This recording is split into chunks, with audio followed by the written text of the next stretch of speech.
The elders banished him for speaking out. He had simply suggested smoking meat instead of salting it.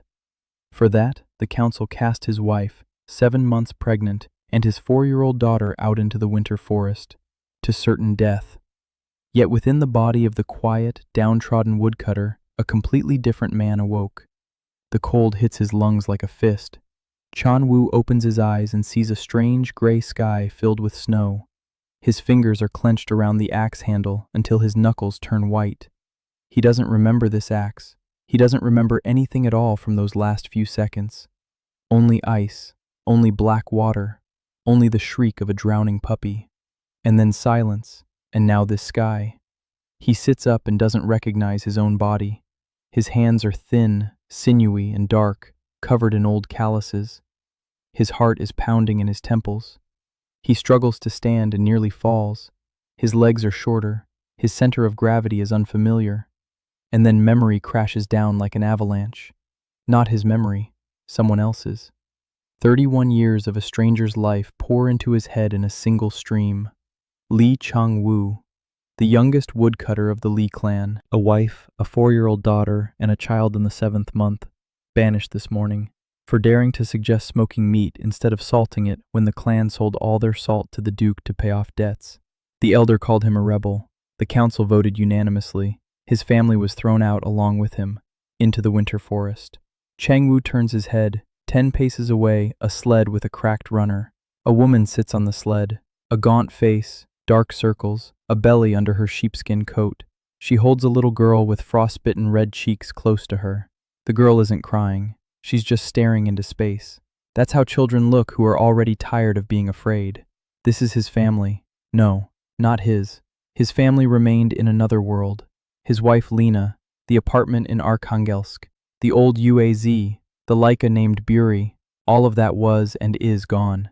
Ivan Sokolov drowned under the ice of the old river in February, and Li Chang-Wu received his memory and his body as a bonus to his own death. The wind cuts into his face, 25 below, maybe 30. He knows this cold.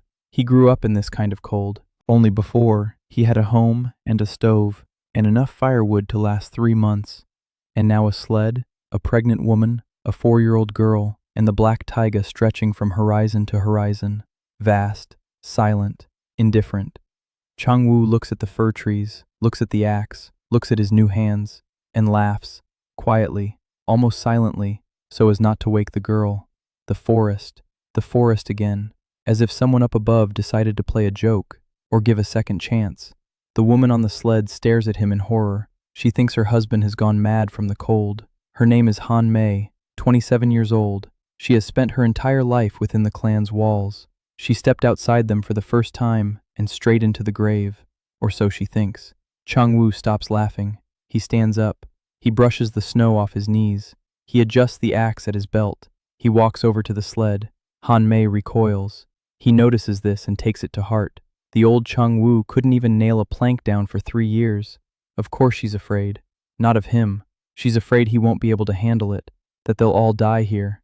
He crouches down in front of the sled. He stares deep into her eyes. He speaks calmly that there's no need to be afraid, that by evening they'll have a roof over their heads and something hot to eat.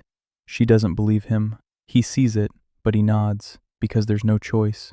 Chang-Wu straightens up and gets to work. First, he reads the forest, not like a lumberjack who sees only trunks for sale, but like Ivan Sokolov, foreman of the logging cooperative, a 4th-generation hereditary forester. There's a spruce with thick branches. It'll lie flat like roof tiles. There's a mound, loam beneath it. Knead it with your warm hands and make a paste to fill the cracks. There's a dead birch that's been standing for 3 years. The bark peels off in sheets, the best kindling.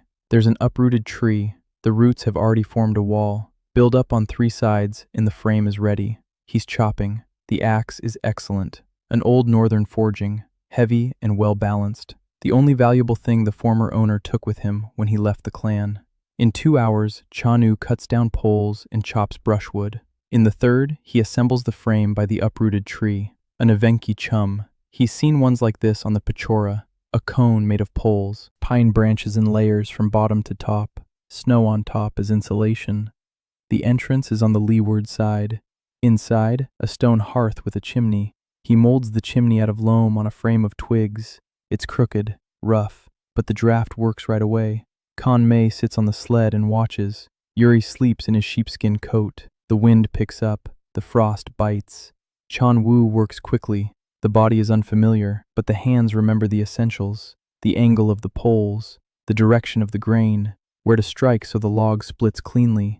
It's in the muscles. Ivan has been doing this since he was 14. The fire blazes up.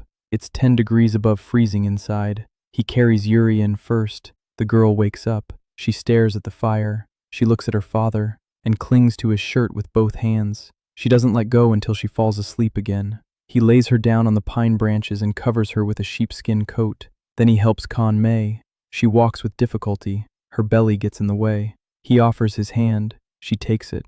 Her palm is icy. Inside the yurt, Mei stands frozen by the fire. She looks at the flames, at the walls of pine branches, at the chimney that's working, at her husband, who an hour ago was laughing like a madman in a snowdrift, and then, in 3 hours, built a warm home out of nothing. She is silent, but her hands stop trembling. Wu goes outside. It's getting dark. He needs meat. He pulls a coil of twine from the sled, thin but strong, enough for 3 snares. He knows where to set them. The hare's tracks stand out in the snow like writing, fresh, frequent tracks from the edge of the forest to the spruce grove. This is a feeding ground. He sets snares on 3 trails, 12 centimeters off the ground, a stake with a trigger made from a stick. The hare will tug and pull it shut itself. On the way back, he freezes. The forest is dark and quiet. The fir trees stand like walls. The snow is smooth, nothing out of the ordinary. But something is changing, as if someone huge and invisible is turning their head and looking at him. Not hostile, not friendly, just looking, like a homeowner looks at a stranger who walked in without knocking. Wu stands and listens. The wind, the creaking of tree trunks, the rustling of snow from the branches, and beneath all that, something else. Not a sound, a sensation. The forest sees him. He doesn't know what that means, and he doesn't try to figure it out. Now is not the time for mysteries. Now he needs meat and sleep. He returns to the yurt. He tosses some firewood on the fire. Mei is sleeping sitting up. Yuri's breathing is steady, no coughing. He sits down by the entrance and waits. 2 hours later, he checks the snares. The first one is empty. The second one is empty. A hare sits in the third, a big one, fat for winter. Wu takes it down quickly, guts it on a stump by the moonlight. His hands remember every movement, the knife along the belly. Skin it with a stocking, don't tear it. Heart and liver for food, nothing will go to waste. He returns and prepares the meal. He finds under the snow wild lingonberries, sour, perfect. He stuffs the hare with the berries, places it on a birch skewer over the coals. Fat drips onto the stones. The scent wafts through the chum. Mei wakes up from the smell. She looks at the meat, then at her husband, then back at the meat, and she cries, silently. Tears just flow, not from fear, not from grief, from the fact that this man, who for 3 years couldn't even nail a plank in place, built a warm house in a single night and hunted meat in the winter forest with his bare hands.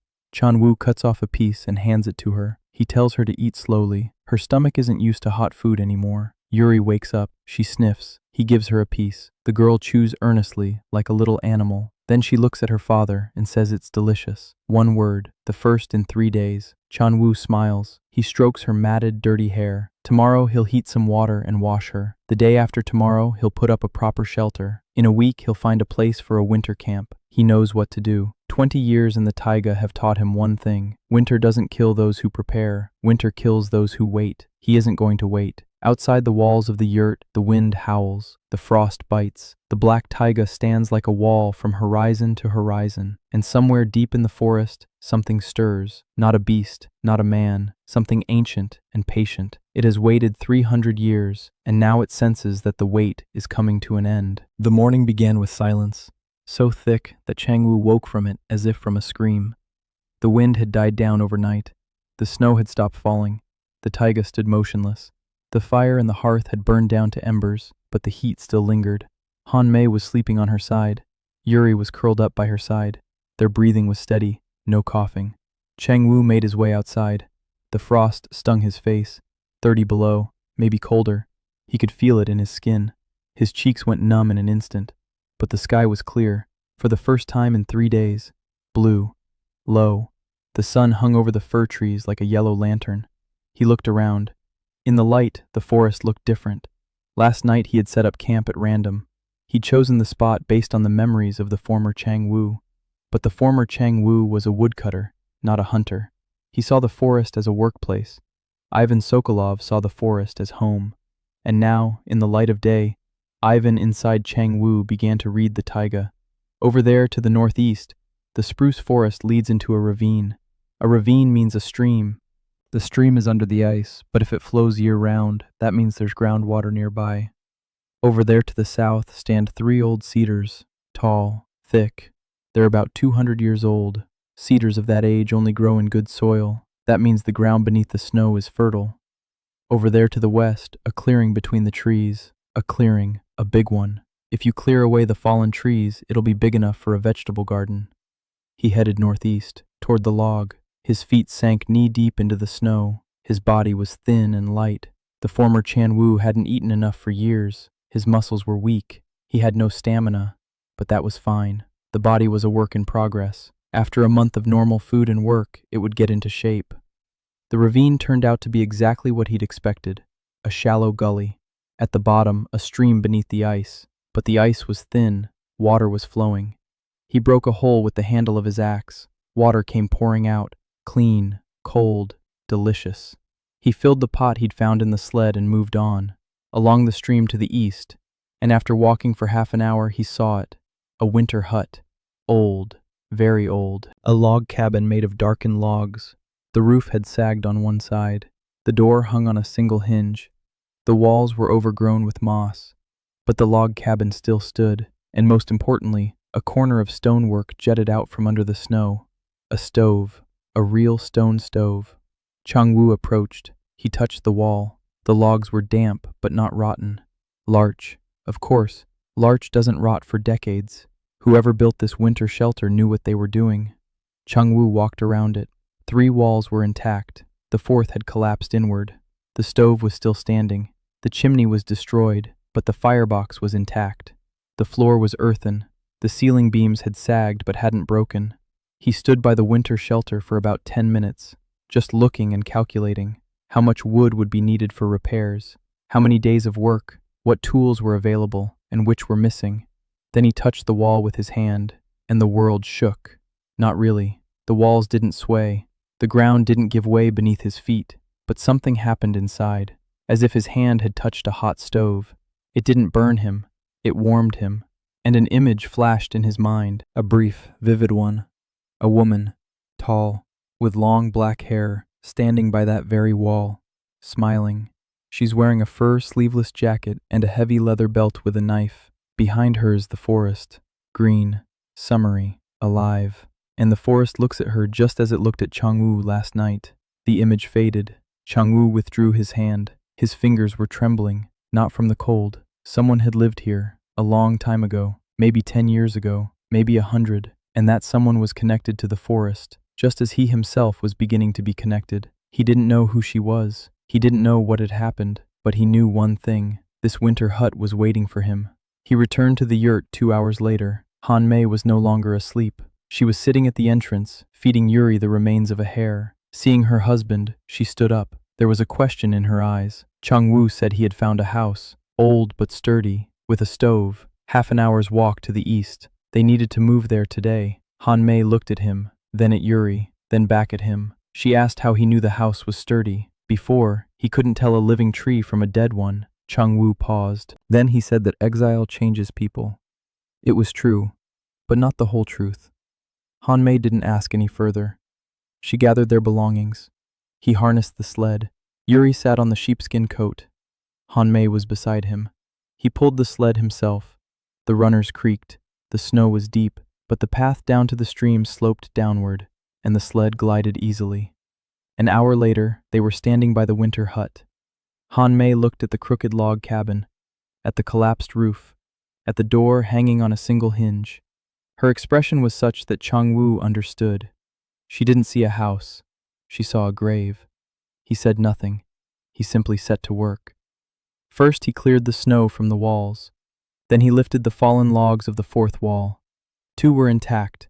One was cracked. He replaced it with a fresh log. It took a long time to chop. His body was tiring faster than he was used to. But the axe was good, and larch splits cleanly if you strike it right. By noon, the wall was standing. He stuffed the cracks with moss. The moss grew thick here, lush, green even in winter. Then the roof. He removed the sagging rafters. He put in new ones. He covered them with spruce branches. 3 layers, then one more, just to be sure.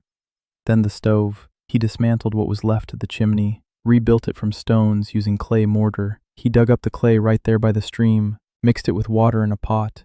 He worked with his hands because he didn't have a trowel. By evening, the chimney was standing, crooked, but the draft was working. He lit the fire. The stove stones heated up slowly, old, heavy. They held the heat for hours. 2 hours later, it was 15 degrees inside. Con May stood in the middle of the winter hut. 1 room, 4 steps long, 3 wide, dirt floor, walls of black larch logs, low ceiling, a small window covered with a bull's bladder. No, not a bull's, something else. Chang Wu looked more closely. The membrane was thin, transparent. He didn't know what it was made of, but it let light through. Han Mei turned to him. Her eyes were shining. She said it was warm, just that, warm, as if that single word carried more weight than all the others. Chang Wu nodded. Then he went out and set traps until nightfall. 6 of them, 3 for hares, 3 for something bigger. A squirrel would do too. Han Mei could sew the skins. When he returned, Yuri was sitting on the floor, running her palms over the warm stones of the stove.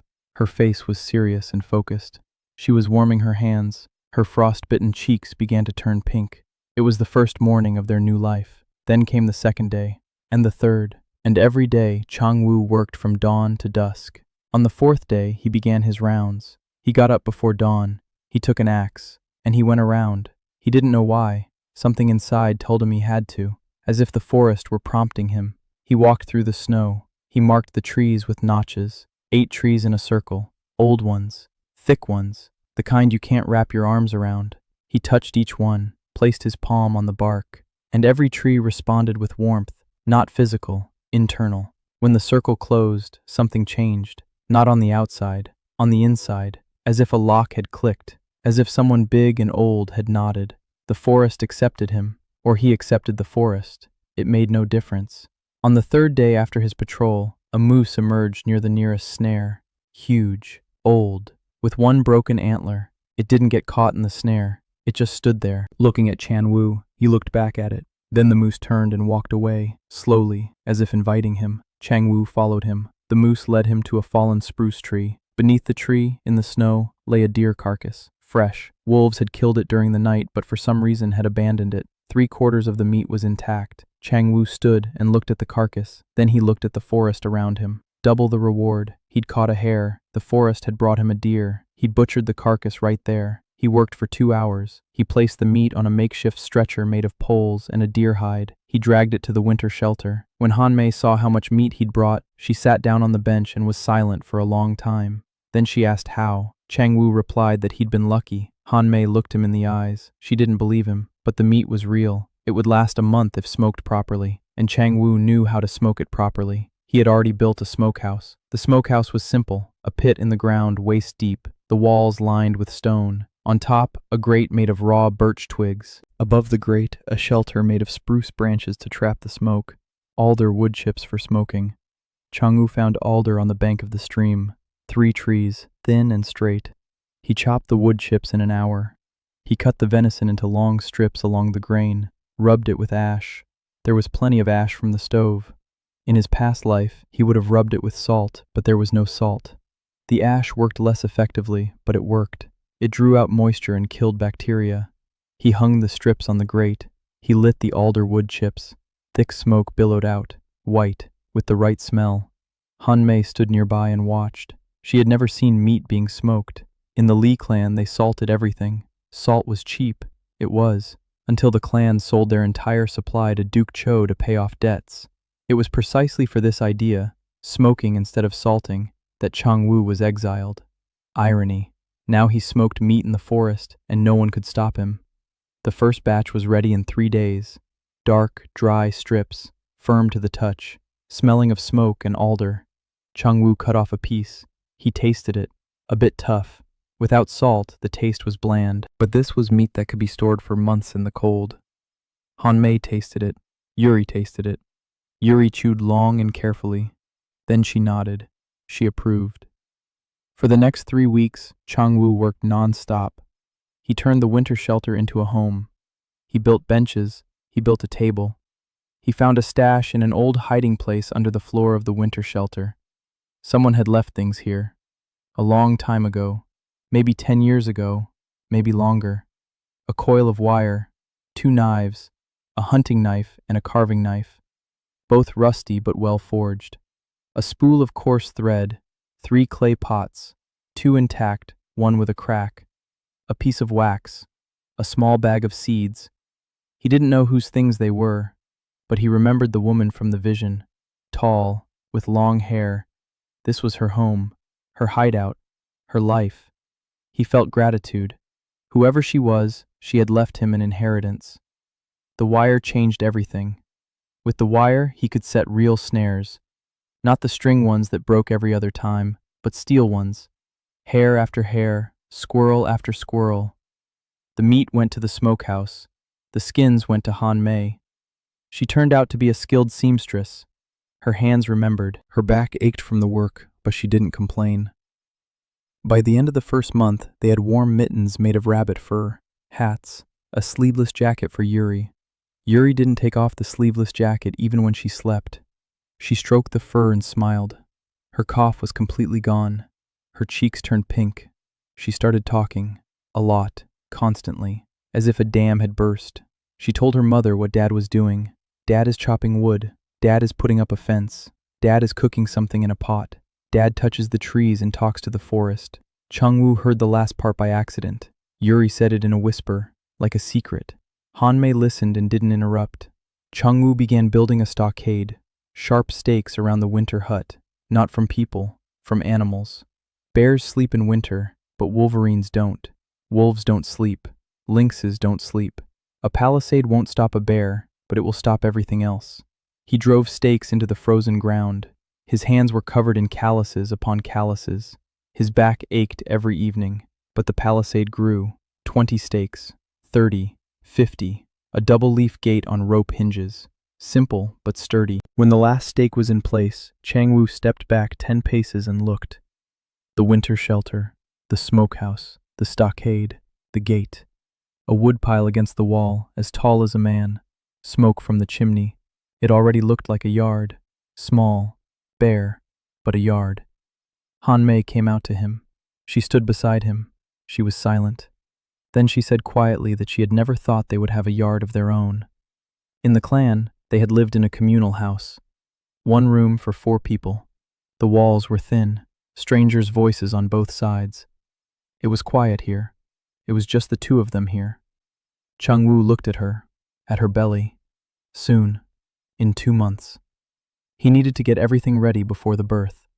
Warm water, clean rags, a knife, thread, a place. In his past life, Ivan Sokolov had delivered 2 babies, once for a cow, once for a neighbor's wife who'd been caught in a blizzard on the highway. Both times everything went smoothly. But that was a past life, with a hospital 30 kilometers away. There was no hospital here. There was nothing here but his hands and his knowledge. That would have to be enough. He began to make things, not for survival, for life. The first thing was a shelf, the very one that the old Changwu hadn't been able to nail up for 3 years. He cut a plank from a dry spruce tree. He trimmed it. He smoothed it out.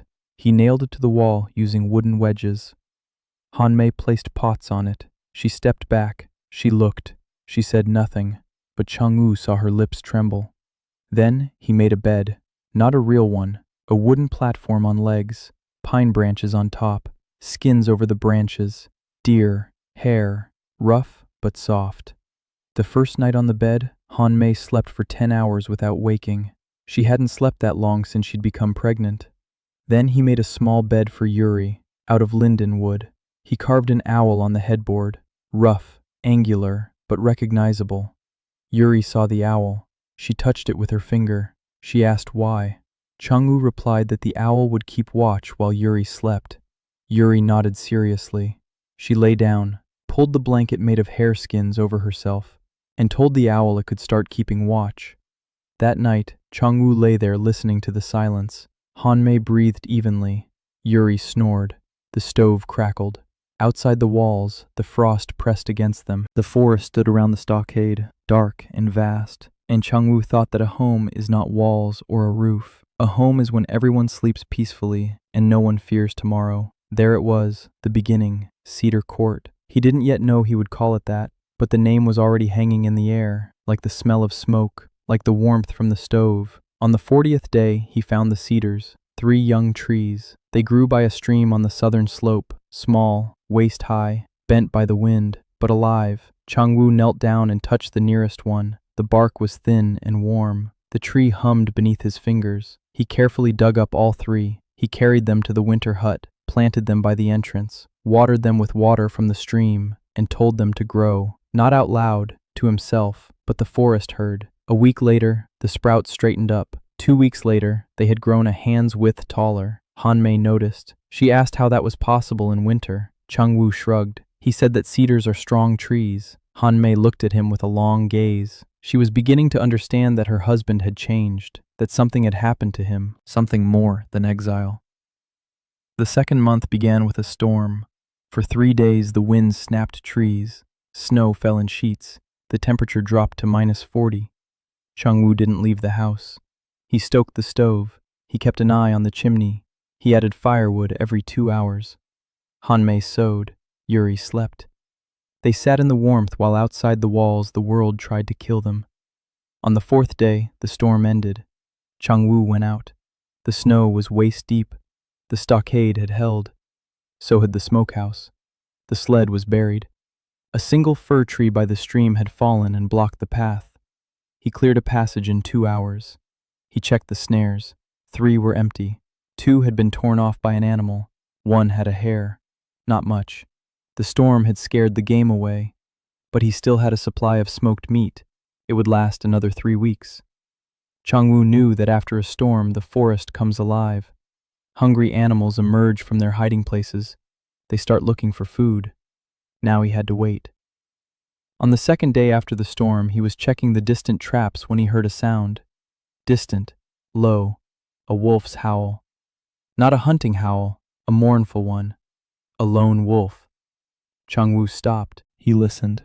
The howl came from the northwest, far away, about 3 kilometers. He didn't go there. It wasn't his business. Wolves live their own lives. He lives his. But the forest had other ideas. The next morning, at the gate of the stockade, he found tracks. Wolf tracks. Large ones. The beast had approached the gate, stood there, then left. Didn't try to get in. Didn't scratch with its claws. Just stood there and left. Strange. Changwu crouched over the tracks, touched the snow, and that feeling again. The forest had shown him. Not a picture, not words, just knowledge. The wolf was wounded. An old male, cast out of the pack, with a torn paw. He came to the stockade because he sensed smoke and food, and he left because he was afraid. Changwu stood up straight. He took a piece of meat from the smokehouse. He placed it by the gate. He went back inside. By morning, the meat had been eaten. The tracks led back north. The next day, Changwu placed another piece, closer to the gate. The meat was gone again. On the 3rd day, he placed the meat inside the gate. He left the gate ajar. In the morning, the meat had been eaten. The tracks led back outside. On the 4th day, he didn't put out any meat. He simply left the gate ajar. In the morning, the tracks were inside. The wolf had come. It lay down by the wall of the smokehouse, warm from the heat. He slept, and left before dawn. On the 5th day, Yuri woke up before her father. She ran outside, and saw the wolf. He was lying by the wall of the smokehouse, gray, old, with a torn ear and a scar across its muzzle. Its front paw was swollen and hung unnaturally. Yuri froze. The wolf raised its head, looked at her. Yuri looked at the wolf. Then she turned and quietly walked back into the house. She woke up Changwu, told him there was a dog out there, a big gray dog. Changwu went out. The wolf was lying down, not moving, not growling, just lying there and watching. Yellow eyes, calm. Changwu crouched down 5 steps away from him. The wolf didn't move. The respect of the beast. It worked. Wild animals weren't afraid of him and didn't attack. This wolf hadn't come for meat. It had come because it sensed that it was safe here. Changwu approached slowly. He held out his hand. The wolf sniffed it. It didn't bite. Changwu examined the paw. A fracture. Not fresh, about 10 days. The bone had started to heal crookedly. If left as is, the wolf would remain lame forever. In his past life, Ivan Sokolov had set dog's paws on the worksite. Roughly, without anesthesia, the dog howled, the forester cursed, but the paws healed straight. He looked the wolf in the eyes. He said it would hurt. The wolf didn't understand the words, but it understood something. It lay down more still, stretched out its paw. Chan Wu took hold with both hands. In one motion, he broke the crookedly fused bone. The wolf flinched, bared its teeth, but didn't bite. Chan Wu quickly straightened the bone. He applied a splint made of 2 straight sticks. He wrapped it with a strip of leather, tightly, securely. Done. The wolf lay there, breathing heavily. Yuri approached. She crouched down beside him. She stroked the wolf's head. The wolf closed its eyes. Han Mei stood in the doorway, pale, her hands pressed against her stomach. She saw the wild wolf lying at the feet of a 4-year-old girl, and her husband, who had just set its bone with his bare hands. She wanted to scream. She wanted to grab her daughter and drag into the house, but she didn't scream, because the wolf lay still, and Yuri was smiling. The first broad smile since the expulsion. The wolf stayed. Chang'u named him Gray. Yuri named him Good. Han Mei didn't call him anything. She gave him a wide berth for the first week. Then out of habit. Then she got used to it. Gray lay by the stove and kept warm. He ate whatever they gave him. He went outside on his own and came back. After 3 weeks, the splint came off. The paw had healed. The wolf stopped limping, but he didn't leave. He stayed at Cedar Court, the first non-human resident. At night, Chang'u heard Gray walking along the stockade, patrolling, guarding. No one had taught him. He decided on his own, and Chang'u lay there on those nights and made plans. Han Mei's belly was growing. The time was approaching. 2 months, maybe a month and a half. He needed to prepare. He began gathering what he would need. Clean rags. He gathered some moss, dried it on the stove. Moss absorbs better than any fabric. A knife. He sharpened his hunting knife until it was razor sharp. Thread, coarse but strong. He boiled it in a pot. Warm water. He set up a system. The pot on the stove, water from the stream. Boil it. Cool it to a bearable temperature. Quickly. Simply. He was preparing as if for surgery, because giving birth in the forest without a doctor is, in fact, surgery. Han Mei watched him prepare. She said nothing. One night, while Yuri was asleep, she quietly asked what would happen if something went wrong. Chang'u paused. Then he said that everything would go as planned. Han Mei shook her head. She said he couldn't know that. Chang'u agreed. He said he couldn't, but he would do everything in his power, and his strength would be enough. Han Mei looked at him for a long time. Then she moved closer. She rested her head on his shoulder. For the first time since the exile, she didn't say she believed him, but her head on his shoulder spoke louder than any words. That night, Chang'u didn't sleep. He sat by the stove with his wife's head on his shoulder and thought. He thought about how in his past life he had been a good forester, but a bad husband. He worked 12-hour shifts. He came home in the evening without a word. He ate in silence. He went to bed in silence. Lena put up with it. Lena always put up with it.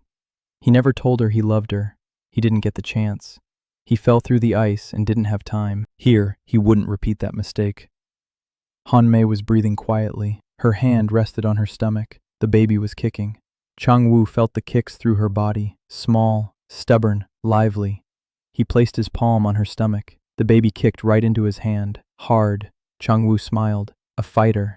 Outside, Gray was circling the palisade. His claws scraped against the packed snow. The cedars at the entrance stood straight, already chest high. In winter, impossible, but they were growing. The forest gave them strength. The forest gave strength to everything within the circle. And Chang'u understood that this didn't come for free. Something awaited him ahead, something big. But right now, he was concerned with only one thing, that in a month and a half, a cry would ring out in this house. Loud, angry, alive. The cry of a new person. Labor began at night, as always. Han Mei woke up in pain. She groaned softly. Chang'u woke up instantly. He had been sleeping lightly for the past 2 weeks, waiting for that sound. He got up. He tossed some firewood into the stove. He placed a pot of water on the stones. He lit all the pine torches, 4 of them, the room filled with a warm, flickering light. Han Mei sat on the bed. Her face was wet with sweat. Her hands were clutching the blanket. The contractions were coming every 10 minutes. It was early. Hours lay ahead. Chang'u sat down beside her. He took her hand. He told her everything was going well. Hanmei nodded. Her teeth were clenched. Her eyes were closed. Yuri woke up from the noise. She saw her mother. She was scared. Changwoo picked her up. He held her close to his face. He whispered that Mom was okay, that Yuri would soon have a little brother or sister, that she needed to be quiet and brave. Yuri nodded. Seriously, like a grown-up.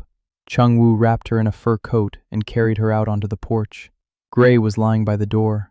Changwoo sat Yuri down next to the wolf. He told Gray to keep watch. The wolf rested his head on his paws and closed his eyes. Yuri pressed herself against his warm side. She wasn't afraid. She had long since stopped being afraid of Gray. Changwoo went back inside. Hanmei was breathing heavily. The contractions were coming closer together. 8 minutes. 7. He boiled some water. He washed his hands. He laid out everything he needed. Clean moss, a knife, thread, strips of cloth, a pot of warm water. He knew what to do. He remembered every step. He remembered how Lena had given birth in a neighbor's car. He remembered the midwife's voice on the phone, steady and calm. Do this, then that. Don't rush. He'd managed then. He'd manage now. The hours dragged on. Hanmei groaned through clenched teeth. She didn't scream. She didn't know how to scream. Clan women don't scream during childbirth. It's a disgrace. Barbaric. Changwoo told her it was okay to scream, that there were no elders here and no rules, that she could scream, yell, and curse as much as she wanted. Hanmei looked at him. She didn't understand, but during the next contraction, she screamed, loudly, angrily, and it became easier. Changwoo could see it on her face. The tension eased slightly. Her body stopped fighting the pain and began to work with it. He placed warm cloths under her back. He gave her water. He held her hand when she asked. He stepped away when he needed to check on the progress. By dawn, the interval between contractions had shortened to a minute. Hanmei lay there, wet and pale. Her hair was plastered to her forehead, but her eyes were open, alive, angry. Changwoo said it was coming soon. Hanmei nodded. She braced herself. She squeezed his hand so hard her knuckles cracked, and she began to push. Ivan Sokolov had delivered 2 babies before. Both times he was afraid. Both times his hands trembled. Now his hands weren't trembling. Maybe because this was already the 3rd body. Maybe because the forest stood all around and held him with its calm. He didn't know. He just did what needed to be done. The baby was coming out right. Head first. No entanglement. No complications. Changwoo guided, supported, and when the tiny body slipped into his hands, the world stopped for a second. Silence. Then a cry. Loud, angry, alive. A boy, red and wrinkled, with black hair, with fists clenched so tightly as if he were already ready to fight. Changwoo cut the umbilical cord, tied it off with a thread, wiped the baby down with warm water, wrapped him in a soft rabbit skin, fur side in, placed him on Hanmei's chest. The boy fell silent. He found her breast. He began to nurse. Hanmei lay there and wept, quietly, soundlessly. Tears streamed down her cheeks and dripped onto her son's head. Changwoo sat beside her.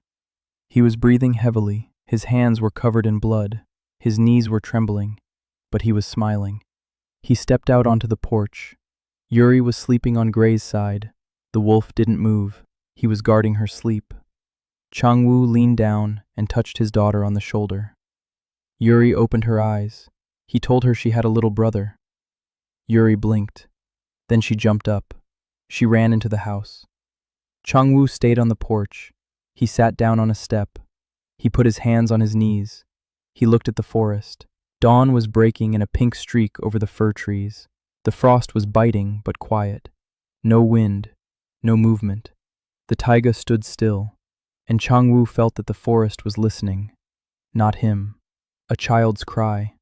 The forest heard that new life had appeared within its borders, and it responded, not with a sound, with a sensation. Warmth traveled from the ground, up through the steppe, up his legs, up his back, to the back of his neck, as if someone had placed a heavy, warm hand on his shoulder. He named his son Lee Han Sol, Han from his mother, Sol from the word for pine, because the first thing the boy saw through the window were 3 at the entrance. They had already grown taller than the roof. A week had passed. Hanmei was recovering, slowly, painfully. The birth had taken a lot out of her. She lay there and nursed Han Sol. Chang-woo did everything else. He cooked, he cleaned, he carried water, he did the laundry, he looked after Yuri, he stoked the stove, he checked the traps, he repaired the roof, which had caved in under the weight of the snow overnight. He slept no more than 4 hours a day. His body protested, his muscles ached, his eyes grew heavy, but he worked, because now was not the time to stop. Yuri helped, in her own way, in a 4-year-old's way. She carried moss to the stove. She handed him tools. She watched over her brother while their mother slept. She sat next to his bed and watched him intently. If Han Sol started crying, Yuri would call for her father, loudly and sternly. "Dad, come here, he's crying." Chang-woo would come. He'd take his son, rock him. The boy was strong, healthy. He ate voraciously. He slept soundly. He screamed so loud that gray would cover his ears. On the 10th day after the birth, Chang-woo made a crib, a cradle, out of cedar, the very same cedar that grew by the entrance and that had to be trimmed because the lower branches were getting in the way. He cut off one branch, a thick one, with dense, smooth wood. The cedar smelled of resin, a warm scent, alive. He carved the cradle in 2 days, a semicircular bottom, high sides, runners for rocking. On the back, he carved 3 cedars, the very ones standing at the entrance, roughly carved but recognizable. Yuri watched him work. Then she asked why she had an owl on her bed and her little brother had cedars. Chang-woo replied that the owl was keeping watch and the cedars were growing. Because Yuri was already strong, but Han Sol still had to grow up. Yuri thought about it. She nodded. It made sense. The cradle stood by the stove. Han Sol lay in it, staring at the ceiling. The ceiling was made of dark larch logs, ugly, low, but warm and dry. Hanmei sat down next to the cradle. She touched the carved cedars on the backrest. She looked at her husband. She asked when he had learned to carve wood. Chang-woo didn't answer. He just smiled. Hanmei didn't press the issue, but her eyes said what her lips didn't utter. "Who are you? What happened to you? How do you know all this?" She was afraid to ask, afraid of the answer, because any answer could mean that the husband she knew no longer existed, and this new person in his body could be anyone. But this new person had built a house. This new person had delivered the baby. This new person had carved a cradle with cedars and a crib with an owl. And Hanmei decided she didn't need an answer. She needed this person, just as he was. On the 12th night after the birth, Chang-woo heard a knock at the gate. Gray jumped up. The hair on his neck stood on end, a low growl. Chang-woo grabbed an axe. He went out. The moon shone brightly. The snow glistened. A figure stood at the gate. One, small, unsteady. Chang-woo approached. He opened the gate. A woman stood in the snow, young, in a tattered hunting jacket. Her hair was tangled. Her face was covered in blood. Deep, parallel scratches ran down her shoulder. Claws. A large beast. She looked up. Dark eyes. Burning. Angry and frightened at the same time. She said one word, "Help," and fell into the snow. Behind her, something was moving in the forest. Shadows between the trees. Large, silent, feline. Snow leopards. 2. No. 3. They stood at the edge of the clearing. They didn't come any closer, as if something were holding them back. A boundary, a circle, marks on the trees. The forest wouldn't let them in. Chang-woo lifted the woman, lightweight, thin, but sinewy, her hands calloused from the bowstring. A hunter. He carried her into the house. Later on the bench, Hanmei was no longer asleep. She saw the blood. She turned pale, but she didn't freeze. She stood up, brought water, rags. Chang-woo washed the wounds, deep, down to the flesh, but clean. The claws had run parallel without touching the bone. She was lucky. He applied a bandage of moss and clean cloth. The woman was unconscious, breathing in gasps. Chang-woo looked at her hands, at her clothes, a jacket made of fine leather, thin, tanned, not a peasant's, an empty sheath on her belt. She'd lost the knife while running, a bow holder on her back, no bow. She'd lost that too, or broken it. Hunting boots, sturdy, lined with wolf fur. This wasn't a village girl who'd gotten lost in the woods. She was an aristocrat, a huntress from a noble clan. Hanmei noticed it too. She whispered that the jacket bore a coat of arms. Chang-woo looked. A symbol was embroidered on the inside of the collar, a falcon's head within a circle of arrows. Hanmei paled even further. She said it was the So clan, a noble hunting house, vassals of Duke Cho, one of the most influential families of the Northern Ridge.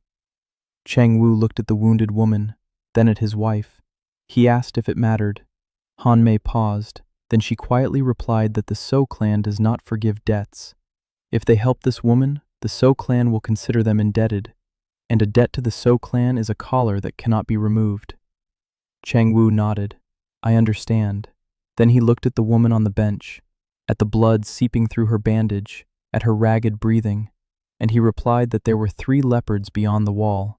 If they left her outside the gate, she would die before dawn, and he would not send wounded people to their deaths for any debt. Han Mei pressed her lips together, not out of anger, out of fear, because she knew her husband was right, and she knew it would cost them dearly. She didn't argue. She took a clean cloth. She changed the bandage. She gave the wounded woman water, drop by drop. Chang Wu stepped out onto the porch. The leopards were still standing at the edge of the forest, 3 pairs of glowing eyes. He looked at them. They looked at him. Then the oldest one, the largest one, turned and walked into the thicket. The others followed him. The forest closed its gates behind them. Silence. Gray stood next to Chang Wu. He didn't growl. He just stood there. The wolf and the man stared into the dark forest. Somewhere deep in the thicket, near a stone circle that Chang Wu hadn't yet seen, something stirred in its sleep. It turned and fell silent again. The wait wouldn't be long. The hunter's name was So-Ah, 22 years old, the youngest daughter of the head of the So clan. She came to on the 2nd day, opened her eyes, saw a ceiling made of larch logs, unfamiliar, tried to sit up. Pain in her shoulder knocked her back down. She hissed through Han Mei was sitting nearby, holding Han Sol in her arms. She said calmly that she shouldn't move. The wounds were deep. If they reopened, it would be bad. So-Ah looked at her, then at the child, then at the walls. She asked where she was. Han Mei replied that she was at Cedar Court. So-Ah frowned. She said she didn't know such a place. Han Mei nodded. She said it hadn't existed until recently. Chang Wu entered with an armful of firewood. He set it down by the stove. He looked at So-Ah. She looked at him. An appraising gaze, piercing, professional. She read him like a hunter reads a trail. Thin, wiry, hands covered in calluses, rough clothing. A peasant. But his movements were different, not those of a peasant. Confident, economical. Not a single superfluous gesture. She asked who he was. Chang Wu replied that he was a woodcutter. So-Ah didn't believe him. It was clear from her eyes. But she didn't ask any further. Instead, she asked about the snow leopards. Chang Wu said they had left. So-Ah exhaled. She closed her eyes. Then she spoke quietly. She had been hunting. Alone. It was a violation of clan rules, but she always hunted alone. 3 snow leopards had cornered her in a ravine. She killed one. The 2nd broke her bow. The 3rd clawed her shoulder. She ran for 2 days, without food, without weapons. She saw smoke from a chimney and headed toward it. Chang Wu listened. Then he asked why she had been hunting alone in such weather. So-Ah remained silent. For a long time. Then she said that in the clan, they wasn't allowed to hunt. Her father had decided to marry her off to the son of the Duke's advisor. A business deal. A daughter in exchange for a tax reduction. She had gone into the forest never to return. Han Mei froze. She understood. So-Ah hadn't gotten lost. So-Ah had run away. That changed everything. A runaway from the So clan and their home. If the clan found out, they would decide that Chang Wu had stolen her, or was holding her by force, or worse. She looked at her husband. Chang Wu caught her gaze.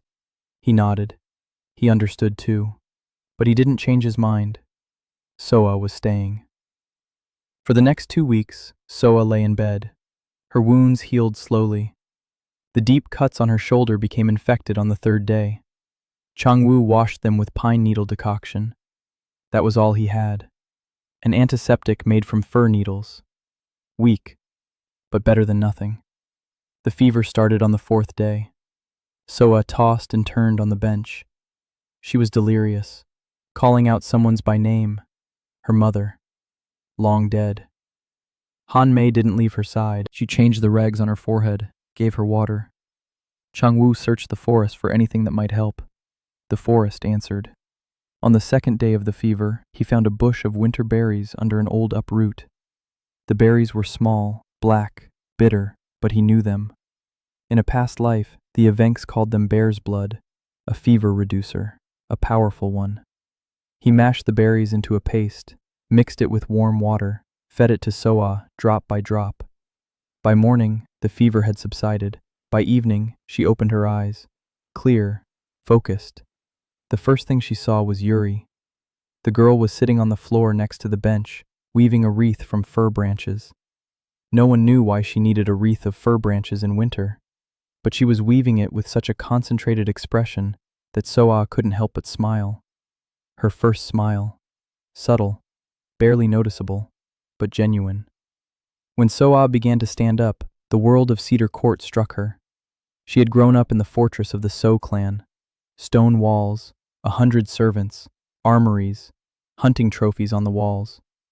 Here, there was a single room, a stove, a table, 2 beds, a cradle, a shelf with pots. And yet it was warmer here than in the fortress. Not in temperature, something else. Yuri fed Gray pieces of smoked meat and ordered him to sit. Gray sat. Han Mei fed Han Sol while simultaneously tallying supplies on a board her husband had covered with soot for notes. She ran a stick through the soot and muttered numbers. Chang Wu was carving something out of wood by the stove. Wood shavings fell to the floor. Gray picked up the largest ones and carried them to the corner. No one knew why the wolf needed the shavings, but he collected them. Soa watched all this and didn't understand. She saw a family, a real one, working as a single mechanism, without shouting, no orders, no hierarchy of elders and juniors. A man carves a piece of wood. A woman counts the supplies. A girl commands the wolf. A baby sleeps. She had never seen anything like it. In So's clan, the father didn't speak to the children. The mother didn't count the supplies. Servants didn't sit at the same table as their masters. But here, everything was different. Soa began to help. At first, with small tasks. She sharpened knives. She mended loops. She repaired her own jacket. Then more. She was a hunter, the best in the So clan. Even with a broken shoulder, she could read tracks better than Chang Wu. She would go out with him to check the tracks and silently pointed them out. A fox passed through here last night. A marten lives in this hollow. A herd of deer fed here yesterday. Chang Wu listened and learned. He knew the forest as a forager. She knew the forest as a predator. Together, they covered twice as much territory. A week after her recovery, Soa saw Chang Wu touching the trees for the first time. He was standing by an old cedar, his hand on the bark. His eyes were closed, his face was focused. She approached quietly. She stopped 5 paces away. She watched. Chang Wu opened his eyes. He said there was a bear's den 2 kilometers to the south. The bear is sleeping. Don't disturb it. Soa asked how he knew. Chang Wu paused. Then he said the forest had shown him. Soa looked at him for a long time. Then she turned and walked away. That evening she sat by the stove and said nothing. Han Mei noticed. She sat down. She said quietly that her husband had changed after his exile, that she didn't understand everything either, but she trusted him. Soa looked at Han Mei, then at the cradle where Han Sol was sleeping, then at the crib where Yuri was sleeping with an owl on the headboard. She replied quietly that in the So clan they weren't taught to trust men. Han Mei smiled. She said it was the same in the Li clan. They looked at each other, not friends, not sisters. 2 women cast aside by the world as unwanted, and who had ended up in the same house by chance. That was the beginning. Awkward, cautious, but a beginning. At that moment, Chang Wu was standing on the porch, looking into the forest. He sensed something, far away, to the northwest. Movement, not animal, human. Someone was approaching his territory, not one, several. He didn't know who, but the forest knew, and the forest was restless. They came 3 days later, 5 of them. Chang Wu saw them long before they reached the stockade. The forest had warned him. The trees along the path relayed the alarm like sentinels on a wall. Someone foreign, someone with weapons, someone evil. Chang-Woo stood at the gate with an axe at his belt. Gray sat beside him. He didn't growl. He waited. Soa stood on the roof of the winter hut with a homemade bow. Crooked, weak, Chang-Woo had made it from ash wood in a single evening. Soa had called it a stick with a string, but she'd taken it, and now she stood up there with 3 arrows and a stick with a string, looking as if she could stop an army. 5 men emerged from the forest, the clothing of the Lee clan. Fur hats, short spears, axes. One carried a shield made of bull hide. Lee Dong-ho led the way, the nephew of elder Lee Dok-soo. 30 years old, broad-shouldered, square jaw, small eyes. He stopped 20 paces from the gate. He looked at the palisade, at the smoke from the chimney, at the cedars by the entrance that towered above the roof, at the wolf. His face went blank. He had expected to find corpses, or, at best, a pitiful shack with half-dead outcasts. But he found a courtyard, with a gate, with a smokehouse, with smoke, with a wolf, and an armed woman on the roof. Lee Dong-ho cleared his throat. He turned to Chang-Woo. He said he had come on behalf of elder Lee Dok-soo and the clan council. He said the clan had reconsidered the decision to exile them.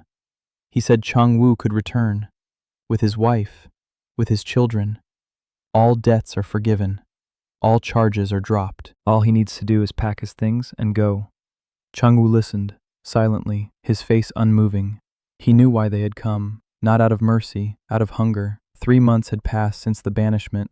Winter had hit the Lee clan hard. Without salt, the meat rotted. Without meat, the people grew weak. The Duke's foragers had taken half the grain supply. The children were sick. The elderly were dying. And then rumors reached the clan. Smoke in the black taiga. The smell of smoked meat. A man who lives in the forest as its master. The clan sent out scouts. The scouts returned wide-eyed. There was a courtyard. There was a stockade. There was meat hanging in a smokehouse. There were cedars growing in winter. Elder Lee Dok-soo gritted his teeth and sent his nephew to bring back the wayward woodcutter with supplies. Chang-Woo looked at Lee Dong-ho, then at the 4 men behind him. Spears, axes, a shield. Envoys of peace do not come armed. This is not an invitation. This is an ultimatum. Return voluntarily, or we will bring you back by force. Chang-Woo replied calmly. He said he thanked the council for reconsidering its decision. He said he appreciated the clan's concern, and he said he would not return. Lee Dong-ho blinked. He hadn't expected that. No one renounces the clan. The clan is protection. The clan is walls. The clan is life. To renounce the clan is to renounce life. It had always been that way. That's what everyone thought. But Chang-Woo stood before him, alive, well-fed, calm, with a courtyard behind him and a wolf at his feet, and he refused. Lee Dong-ho flushed. He stepped forward. He said that Chang-Woo didn't understand, that this wasn't a request, that the elder was demanding it. Chang-Woo didn't budge. He replied that the elder had banished him to the winter forest with his pregnant wife and 4-year-old daughter, that it was a death sentence, that he had survived not because of the clan, but in spite of it, and that now he owed nothing to anyone. Lee Dong-ho gripped his spear. The 4 behind him moved closer. Gray stood up. The fur on his neck bristled. A low growl rose from his throat. Not loud, deep. A growl like that makes something inside a person tighten, instinctive, ancient. Soa on the roof drew her bow, a stick with a string, but the arrow was aimed at Lee Dong-ho's chest, and her hand didn't tremble. Lee Dong-ho assessed the situation. A wolf, an archer on high ground, a narrow gate that 5 men couldn't take on the first try, a palisade. He wasn't a coward, but he wasn't a fool either. He backed down. He said Chang-Woo would regret it. He said the elder wouldn't forgive refusal. He said the clan would return, and next time there would be no talking. He turned around. He left. 4 men followed him. Chang-Woo stood and watched them go. When their figures disappeared behind the trees, he exhaled. His hands were shaking, not from fear, from tension. He had held his ground in front of 5 armed men and never once let on that inside, everything was tied in a knot. So A climbed down from the roof. She approached. She looked at him. She said he was a madman. 5 men with weapons and 1 woodcutter with an axe. Chang-woo smirked. He replied that he also had a wolf and a stick with a rope. Soa didn't smile, but something in her eyes had changed. Han Mei stood in the doorway, Han Sol in her arms, Yuri by her skirt, her face pale but calm. She had heard everything. She knew the clan would return, and she knew that next time they wouldn't just wave their spears and leave. Chang-woo approached her. He said quietly that they needed to prepare. Han Mei nodded. Over the next few days, Chang-woo worked with redoubled effort. He reinforced the palisade. He drove in additional stakes. He sharpened the tips. He dug a shallow trench around the fence. He camouflaged it with pine branches and snow. Not a deadly trap, but enough to trip someone up. Sa'a helped. She knew defense better than he did. She set up warning lines. Thin twine stretched between the trees outside the palisade. She tied a wooden rattle to each one. If anyone touched it, it would rattle. Primitive, but it would be enough at night. Chang-woo watched her and saw a professional. Not just a hunter, a warrior. She moved through the forest like a shadow. She set traps faster than he could chop wood. Every step was calculated, every decision precise. Soa noticed his gaze. She frowned. She asked what he was looking at. Chang-woo replied that she was doing a great job. Soa froze, as if he had said something impossible. In the clan, they told her she shot worse than her brothers, that she ran slower, that she brought back less game, that she disgraced the family name by hunting alone instead of sitting in the fortress and waiting for a husband. Not once, not a single person in 22 years had told her she was doing a great job. She turned, quickly, so he wouldn't see her face. But Chang-woo noticed, and remembered. At night, he lay there and thought, the clan will return. Maybe in a week, maybe in a month, but they will return. And 5 people won't be enough. We need people. We need weapons. We need walls stronger than a palisade. We need time we don't have. The forest was silent, but the silence was unnerving, like the calm before the storm. Chang-woo closed his eyes. Sleep wouldn't come. Instead of sleep, a vision came. A stone circle in the middle of a clearing. 8 stones in a circle, tall, gray, overgrown with moss. And in the center of the circle, a woman. The very one. Tall, with long black hair. She stood there and looked at him. She wasn't smiling.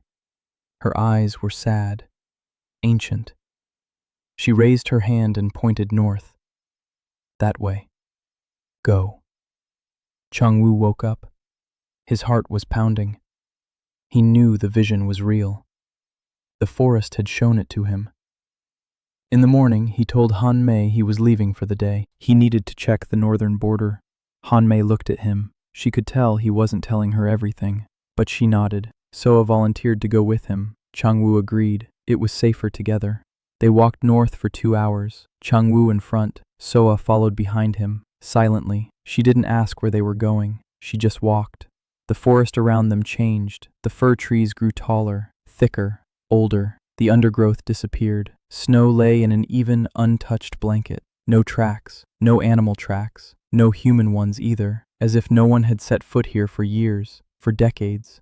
Soa noticed this. She said quietly that there was no game here. Chang-woo nodded. He sensed why. The forest here was different, not hostile, but closed off, like a house with a locked door. There is an entrance, but not for everyone. He walked, and the trees parted, not physically. He simply knew where to place his foot. The path laid itself beneath his feet. Soa followed him and saw it. She saw that the forest let him through as if he were the master, and she didn't understand. 2 hours later, they came out into a clearing, round, flat, 30 meters across. In the middle of the clearing stood a stone circle. 8 stones, chest high, gray, smooth, covered in moss and lichen. Lines emerged on the ground between the stones, furrows in the frozen earth. A pattern, not random, carved by someone's hand, long ago, a very long time ago.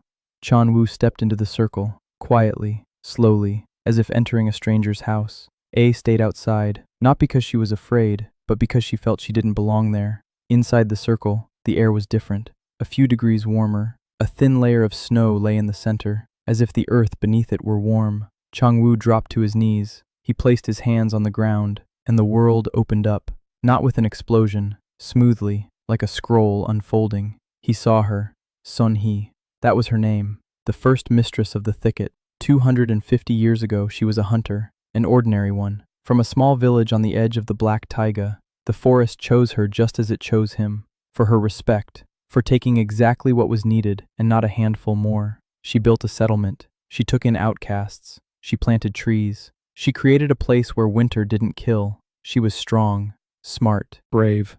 She did everything that Chang-Woo had begun to do, only earlier, only alone. Then the dukes came.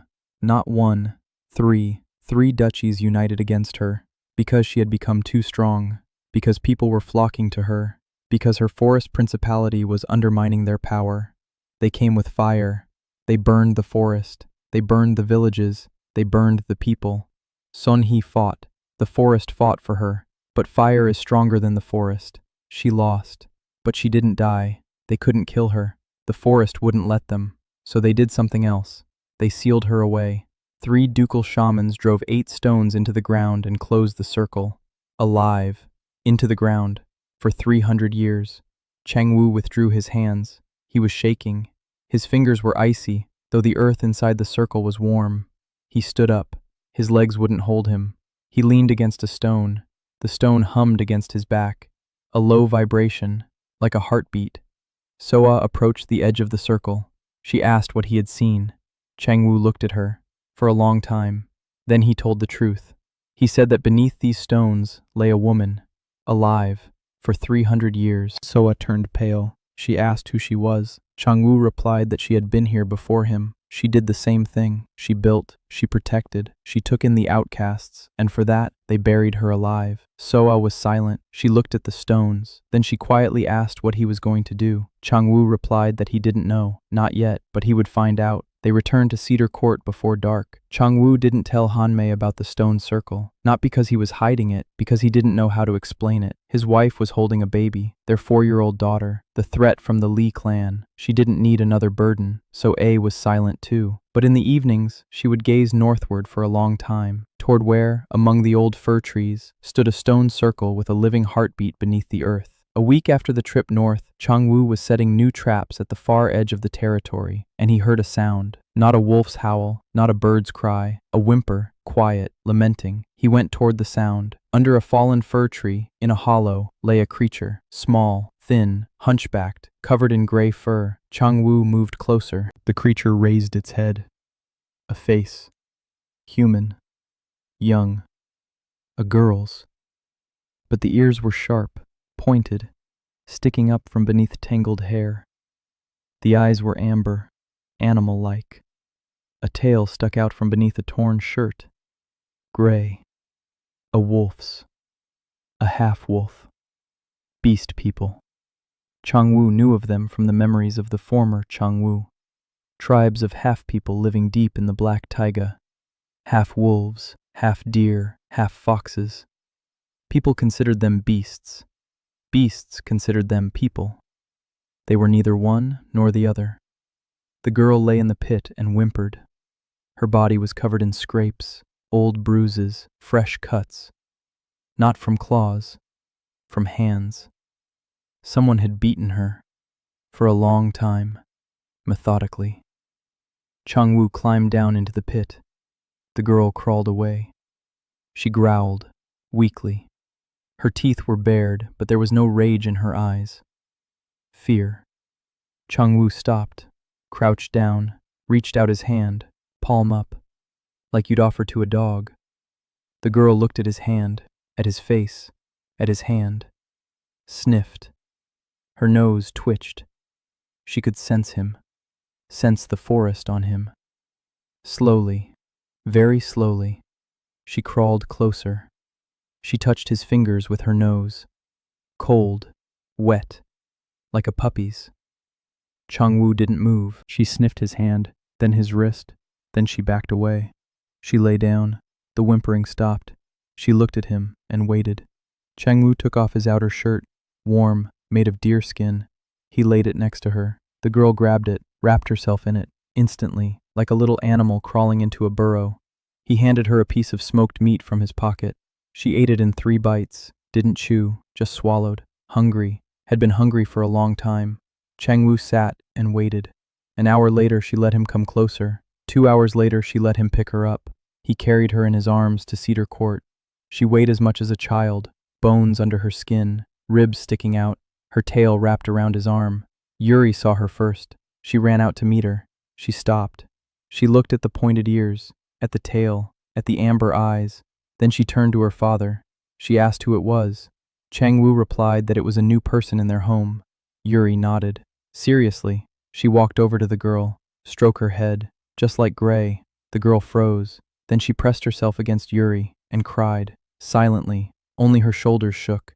Her name was Nam-bi, 19 years old, a half-wolf from the northern tribe of the Greys, banished from the pack for refusing to kill a captive human. Among the beastfolk, this was considered a weakness, a defect. She had wandered the forest alone for 2 months, ate whatever she found, slept in holes. Chang-Woo found her, or perhaps the forest led him to her. It didn't matter anymore. Han Mei accepted her in silence. She gave her soup. She gave her a warm spot by the stove. She asked no questions. So A looked at Nam-bi warily, a hunter from a noble clan and a half-wolf from the taiga. Between them stood a wall of generations of fear and hatred. Humans hunted beastmen. Beastfolk attacked humans. This had gone on for centuries. Soa placed her hand on her knife and didn't remove it all evening. Nam-bi could sense it. She sat in the corner. She didn't move. Yuri walked over to Soa. She took her hand. She said that Nam-bi was good, like Gray, only smaller. Soa looked at the 4-year-old girl. She looked at the half-wolf in the corner. She took her hand off the knife, not because she believed it, because Yuri asked her to. Gray walked over to Nam-bi, sniffed her. She sniffed him. They looked at each other, a wolf and a half-wolf. Gray lay down next to her, pressed his side against hers. Nam-bi closed her eyes. For the first time in 2 months, she wasn't sleeping in a pit. She was warm. She was next to someone. Cedar Court was growing. The 5th month began with a thaw, a rarity in the Black Taiga in winter. The temperature rose to -10. The snow became heavy and wet. The roof sagged. Chang-Woo spent a day repairing it. He added supports, reinforced the beams. Han Mei grumbled that they'd just fixed it and now this again. But she grumbled in a domestic way, without malice. It was familiar, the kind of grumbling you hear in a family where everything is fine. Nam-bi settled in faster than anyone expected.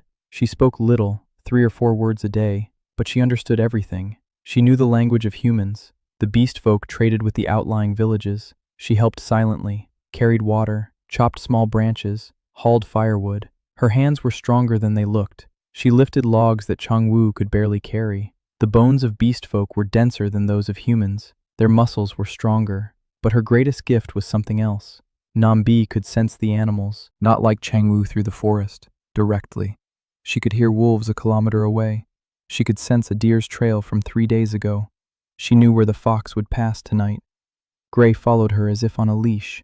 They communicated, not with words, not with gestures, with something animalistic that Chang-Woo couldn't grasp. Gray whined.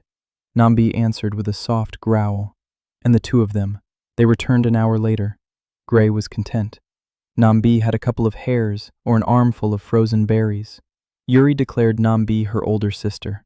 It happened on the 3rd day. Yuri approached her. She stood beside her. She said that now Nam-bi was her older sister. Nam-bi froze. Her ears flattened against her head. Her tail tucked between her legs. She didn't know what to make of it. In her tribe, no one chose their family. Family was determined by blood. But Yuri, just 4 years old, simply walked over and decided. Nam-bi dropped to her knees. She looked Yuri in the eyes, amber against hazel, and nodded. Yuri nodded back. Businesslike. The matter was settled. From that day on, Nam-bi slept next to Yuri's crib. On the floor, on the furs. Her tail hung over the edge.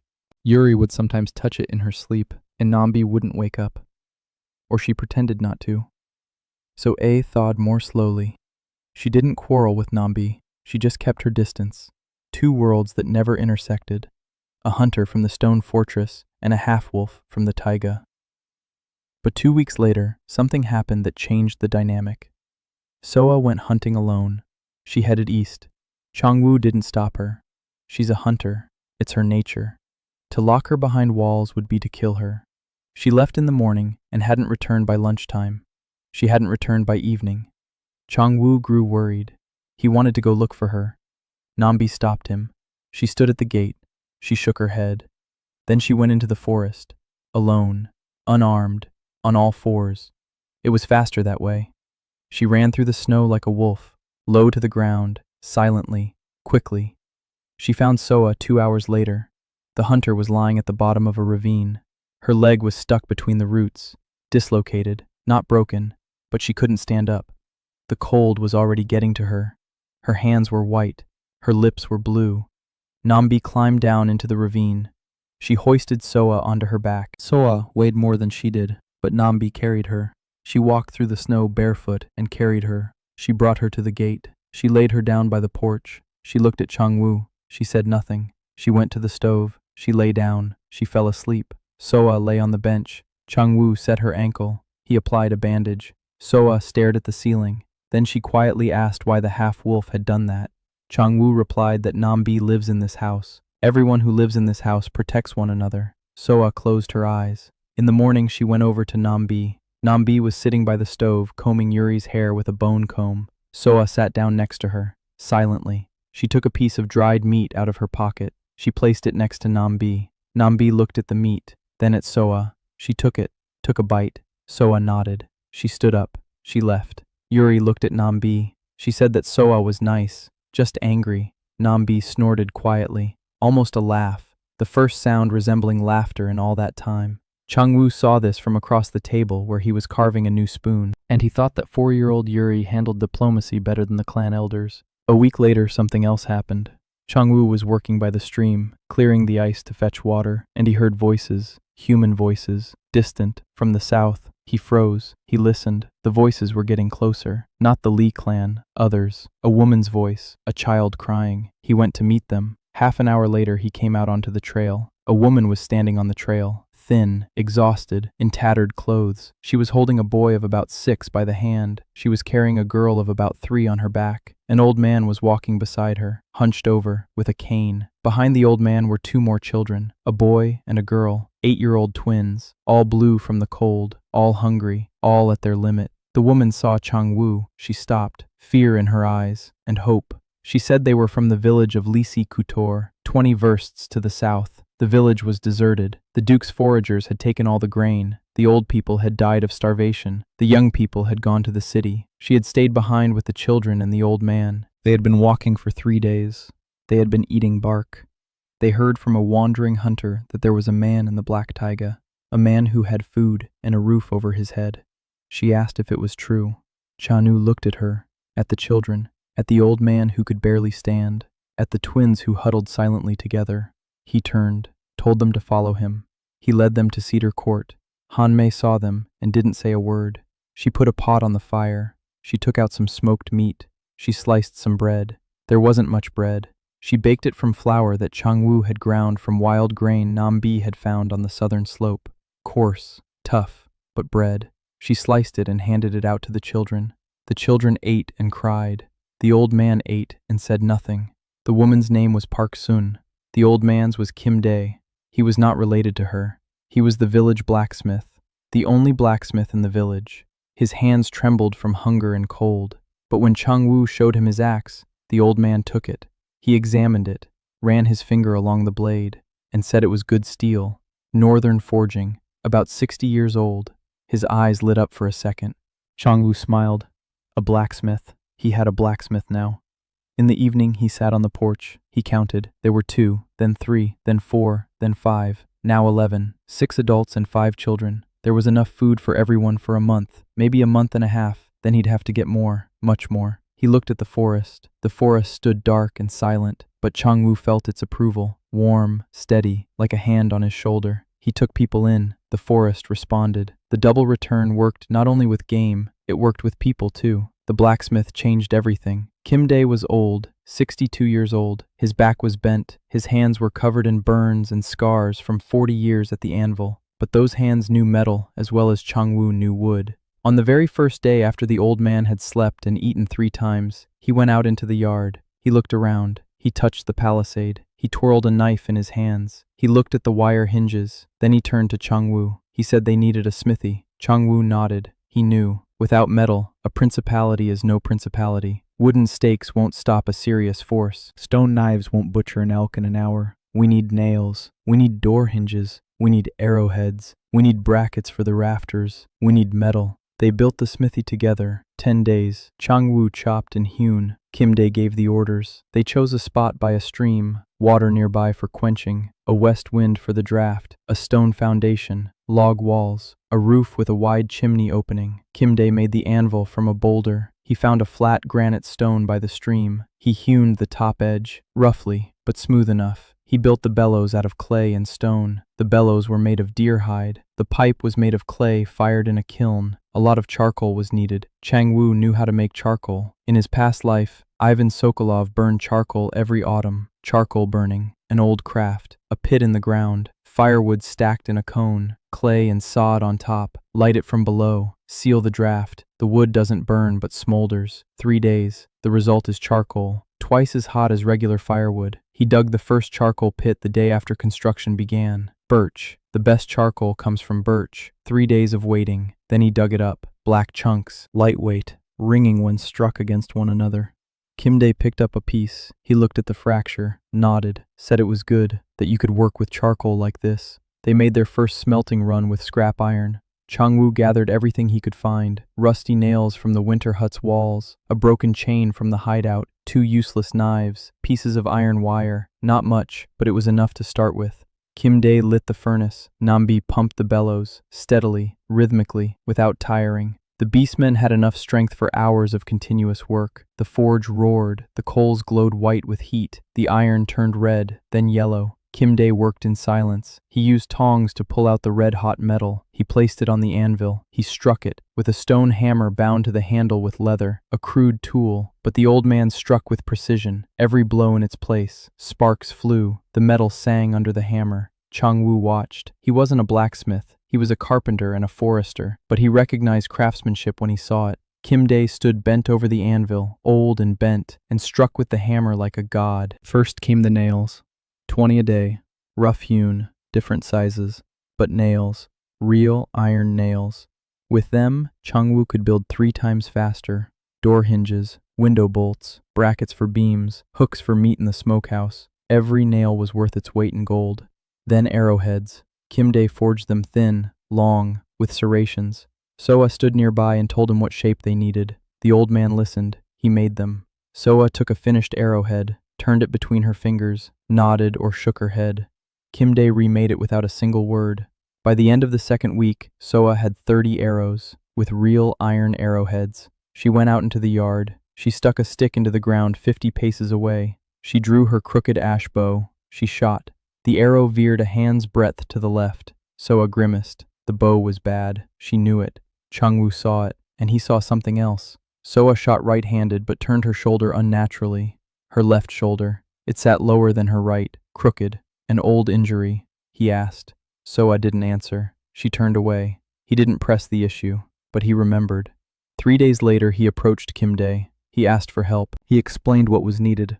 The old man listened. Then he nodded. Changwu began making a bow, not like the first one, a different one. He worked with wood. Kimde worked with metal, a yew wood base. Changwu found the yew on the southern slope. The forest revealed it, a rare tree for these parts. Flexible, springy. He carved the base in 2 days. Asymmetrical. The upper limb is 3 fingers longer than the lower one. The grip is shifted downward, for the left arm with the broken shoulder, so the load goes to the forearm rather than the joint. Kimde forged metal plates, thin ones, for the ends of the arms, for rigidity, and a small plate for the grip, for a firm hold. Changwu twisted the bowstring from deer sinew, strong, thin. Soa knew nothing. Changwu worked at night, by the light of a torch, 3 nights. On the 4th morning, he went out into the yard. Soa was sitting on the porch, straightening arrows. He approached. He handed her the bow. Soa looked up. She looked at the bow, then at Changwu. She took it. She turned it over in her hands. She knew weapons. She had grown up among weapons. She saw the asymmetry. She saw the offset grip. She saw the handguards.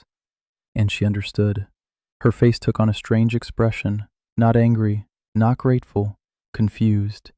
She stood up, raised the bow, pulled the string, and froze. Her left shoulder didn't hurt, for the first time in 12 years. She'd broken it when she was 10, fallen off a horse while hunting. The bone had healed crooked. Ever since, every shot from the bow sent pain through her shoulder.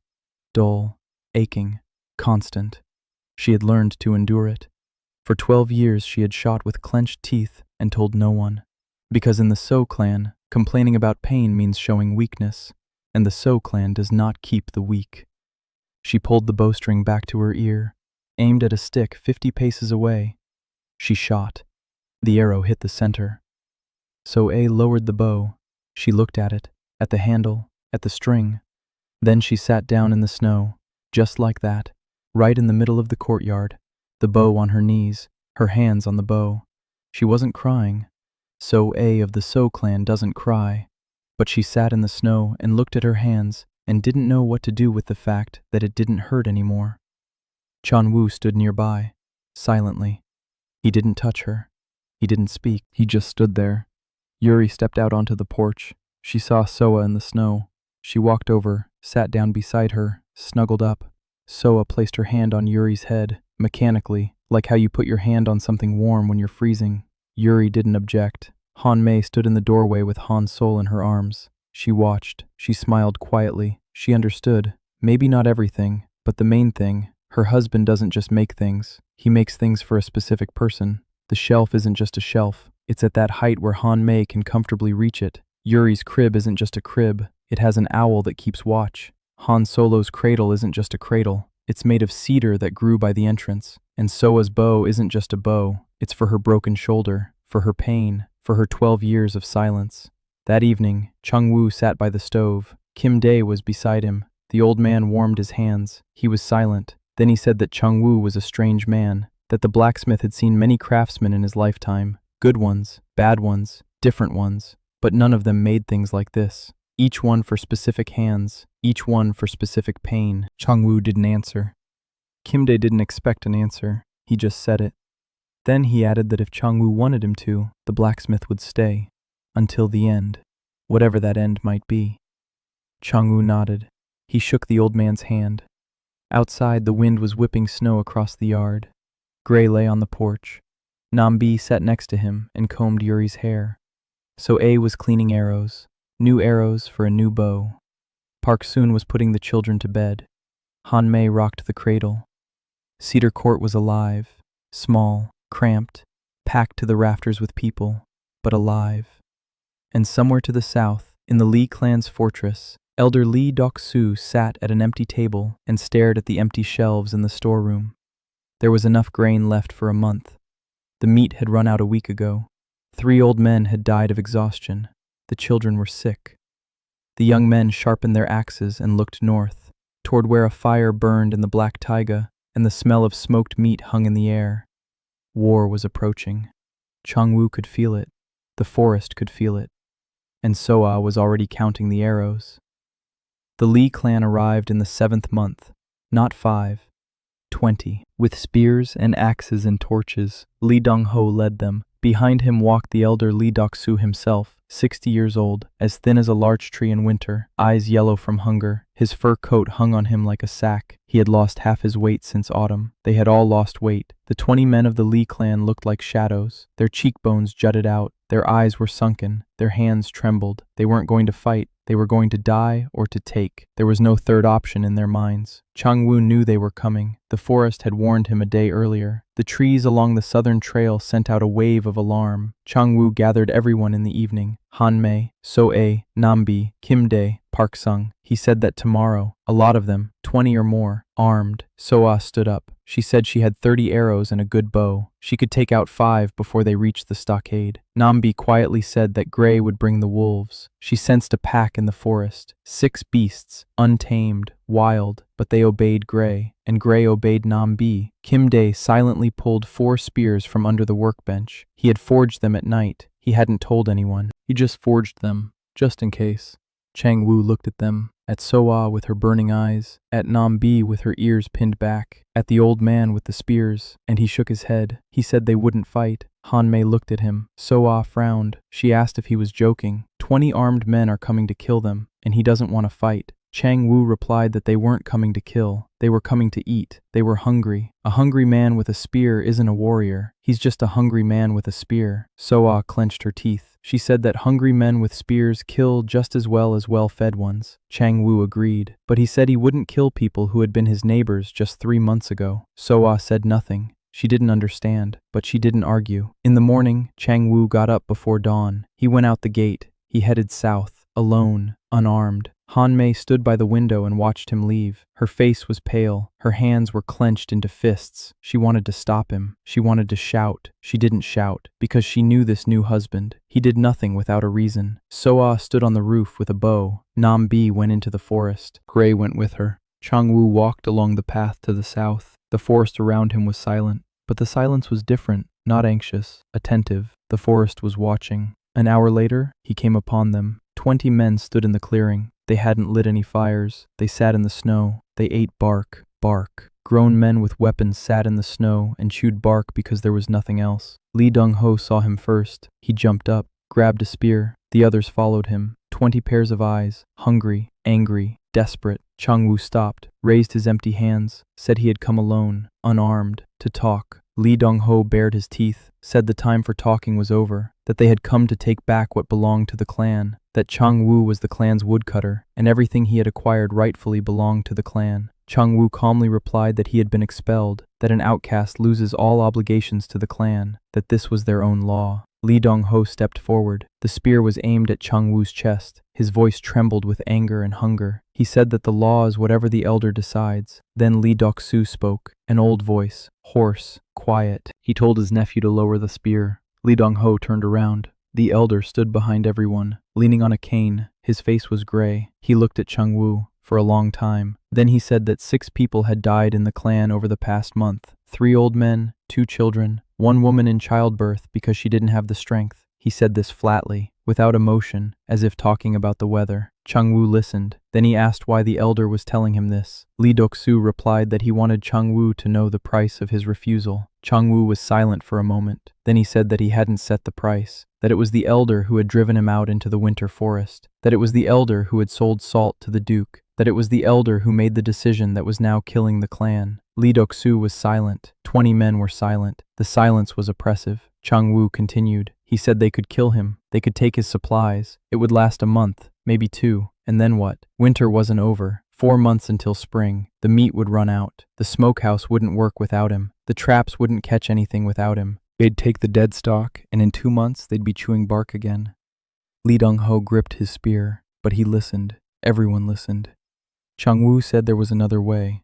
He wouldn't return to the clan, but he could trade. Smoked meat in exchange for labor. 10 men from the clan would come to work at Cedar Court. They'd chop wood, build houses, expand the territory. In return, their families would receive meat, every week, regularly, until spring. Li Dok-su looked at him, yellow eyes on a gray face. He saw before him the man he had driven out 3 months ago, a quiet, downtrodden woodcutter. And now this man stood unarmed before 20 spears and offered terms, as an equal, no, as a superior. The elder was silent for a long time. Then he spoke. Li Dong-ho opened his mouth to object. Li Dok-su looked at him. One glance. The nephew fell silent. They left that same day. A week later, 10 men arrived with axes, unarmed, with meat sacks. Chang Wu met them at the gate. He assigned tasks, chopping, hewing, digging, building. Work was in full swing. In a month, Cedar Court had doubled in size. A new house for Park Soon and the children, a shed for the smithy, an expanded smokehouse, a second smokehouse, a storage shed for meat and grain, a road from the gate to the stream. 10 men of the Li clan worked in silence and ate in the evening, smoked meat and bread. They didn't speak to Chang Wu, didn't greet him, didn't thank him, but every week they carried sacks of meat back to their families, and every week they returned. Han Mei counted the supplies. The numbers on the board multiplied. Consumption increased. But the forest responded. The double return worked. The more people lived and worked on the recognized territory, the more generous the forest was. Deer came out to the traps. Hares multiplied. Fish swam into the holes in the stream. Chang Wu expanded the circle. He walked the new boundary. He marked 12 trees instead of 8. The territory doubled. In the second month after the deal with the clan, a monk came to the gate. A former monk, defrocked. Pak Chong Min, 40 years old, skinny, with kind, weary eyes. He said he was walking from a monastery in the south. The monastery had been closed. The duke had taken the land. The monks were dispersed. He had heard of Cedar Court. He asked if he could help. Chang Wu asked what he could do. The monk replied that he could read and write and count, and knew herbs and prayers, and could teach children. Chang Wu opened the gate. Spring of the first year came late. The snow began to melt only toward the end of the 9th month, slowly, stubbornly, as if winter didn't want to let go. But the earth beneath the snow was alive. Chang Wu could feel it with his palms when he touched the soil, warm, moist, ready. He took out a small bag of seeds from Sun He's hiding place. He untied it. Inside were dry little seeds. He didn't know what they were, but the forest knew. When he poured a handful into his palm, the earth beneath his feet responded with warmth. These seeds had been waiting 250 years. He planted them on the southern slope, where the earth warmed up first. He laid out the rows from memory of a past life, even, at equal intervals. The gift of growth did the rest. A week later, sprouts emerged from the ground, green, strong. Han Mei stood over the beds and could not believe her eyes. Snow still lay in the shade, yet the southern slope was turning green. She asked what it was. Zhang Wu replied that he didn't know, but it looked edible. It turned out to be wild rye, an ancient variety, frost-resistant, undemanding. The grain was small but tasty. You could bake bread from it, real bread, not from pounded roots, but from flour. When Han Mei realized this, she sat down on the ground next to the garden beds and sat there for a long time. Bread. They would have their own bread. At that moment, Zhang Sera appeared. She didn't come to the gate like the others. She emerged from the forest from the south, alone, with a leather bag slung over her shoulder. In the bag were jars, small pouches, and bundles of dried herbs. 26 years old, a thin face, a sharp gaze, a sarcastic crease at the corner of her mouth. She was dressed in city clothes, expensive but dirty and torn from the long journey. She approached the gate. Gray stood up and growled. Nambi came out. She looked. She sniffed. She quietly told Chang Wu that the woman smelled of herbs and fear. Zhang Sera saw a half-wolf with ears and a tail. She saw a girl. She blinked. Then she said that either she had gone mad from hunger and was seeing things that weren't there, or there really was a girl with a tail talking to a man at the gate. Chang Wu smirked. He asked who she was. Sera replied that she was the former court apothecary of Duke Cho. She had fled the capital 3 weeks ago. The reason? The Duke had ordered her to prepare poison for Baron Kim Tae's son. She refused. The Duke ordered her arrested. She fled. She walked through the black taiga. On the way, she nearly froze to death twice and was almost caught by foragers once. She heard from peasants that there was a place in the taiga where they feed you and ask no questions. She came. Chang Wu looked at her, at the bag of herbs, at her hands, slender, deft, with spots from plant sap on her fingers. A healer, a real one, educated. He opened the gate. Sera entered. She looked around. A stockade, 2 houses, a smithy, 2 smokehouses, a warehouse, children running, a wolf lying on the porch. A half-wolf woman is combing a little girl's hair. A woman with a bow sits on the roof and looks down at her. Sera exhaled. She said quietly that this was the strangest collective farm she had ever seen in her life. Chang Wu stopped. He looked at her. He asked how she knew that word. Sera frowned. She said she didn't know, that the word had just popped into her head, that it seemed fitting. Chang Wu nodded silently. He thought that the world was playing strange games with him.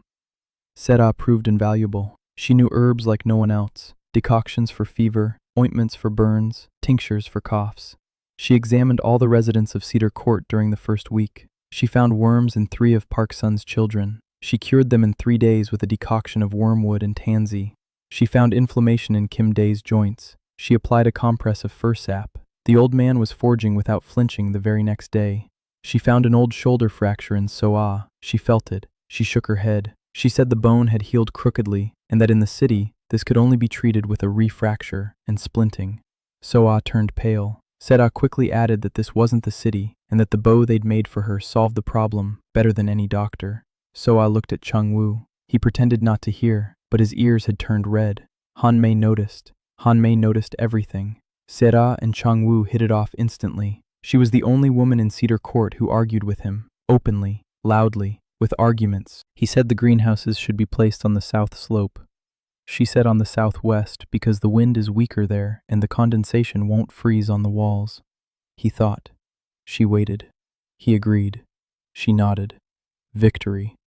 Then he said that fish should be smoked over alder wood. She said over apple wood because fish smoked over apple wood keeps longer. He asked how she knew. She replied that she'd read books. He asked which ones. She began to list them and stopped at the 10th. He listened with the look of a man who'd found a chest of gold. She asked why he was looking at her like that. He replied that it was nothing. Han-mei watched them and smiled quietly. Not jealousy, recognition. My husband had found yet another person he could fix. Chung-woo was building her a house. A separate one. Small. 2 rooms. One for living, the other for work. A drying rack under the ceiling for herbs. Oak shelves for glass jars. A copper distillation cube. Kim Dae had mined the copper. He found a vein in the rock by the stream. A small one. But it was enough for a cube and 2 mortars. The brass mortars didn't work out. The copper ones did. Sera stood in the middle of her house and touched the shelves. She touched the cube. She touched the mortars. She was silent. Then she turned to Chung-woo. Her voice was steady. Her eyes were empty. She asked why he had done all this. Chung-woo replied that this was her house and her workshop. That here she could do whatever she wanted. No orders. No poisons for the Duke. Only what she herself decided. Sera nodded. She turned away. Quickly. Her voice wavered when she said that in that case, she would make soap. With lavender. Because in this backwater, everyone smells like a bear. Chung-woo laughed. The first loud laugh in a long time. Spring was coming. The snow was receding. Cedar Court was growing. 20 people. 25. 30. They came one by one and in families. From the villages. From the forests. From the roads. Hungry. Frozen. Lost. Chung-woo opened the gates to everyone. There was only one rule. Whoever came worked. Whoever worked, ate. Whoever ate, defended. Summer brought Emma Carter. She arrived in a wagon with 2 mules. Red-haired, freckled, blue-eyed. Unlike anyone else here, she spoke the local language fluently, but with a lilting accent that no one else here had. 24 years old, the daughter of a merchant from the southern coast, a descendant of foreign sailors who had washed up on these shores a generation earlier.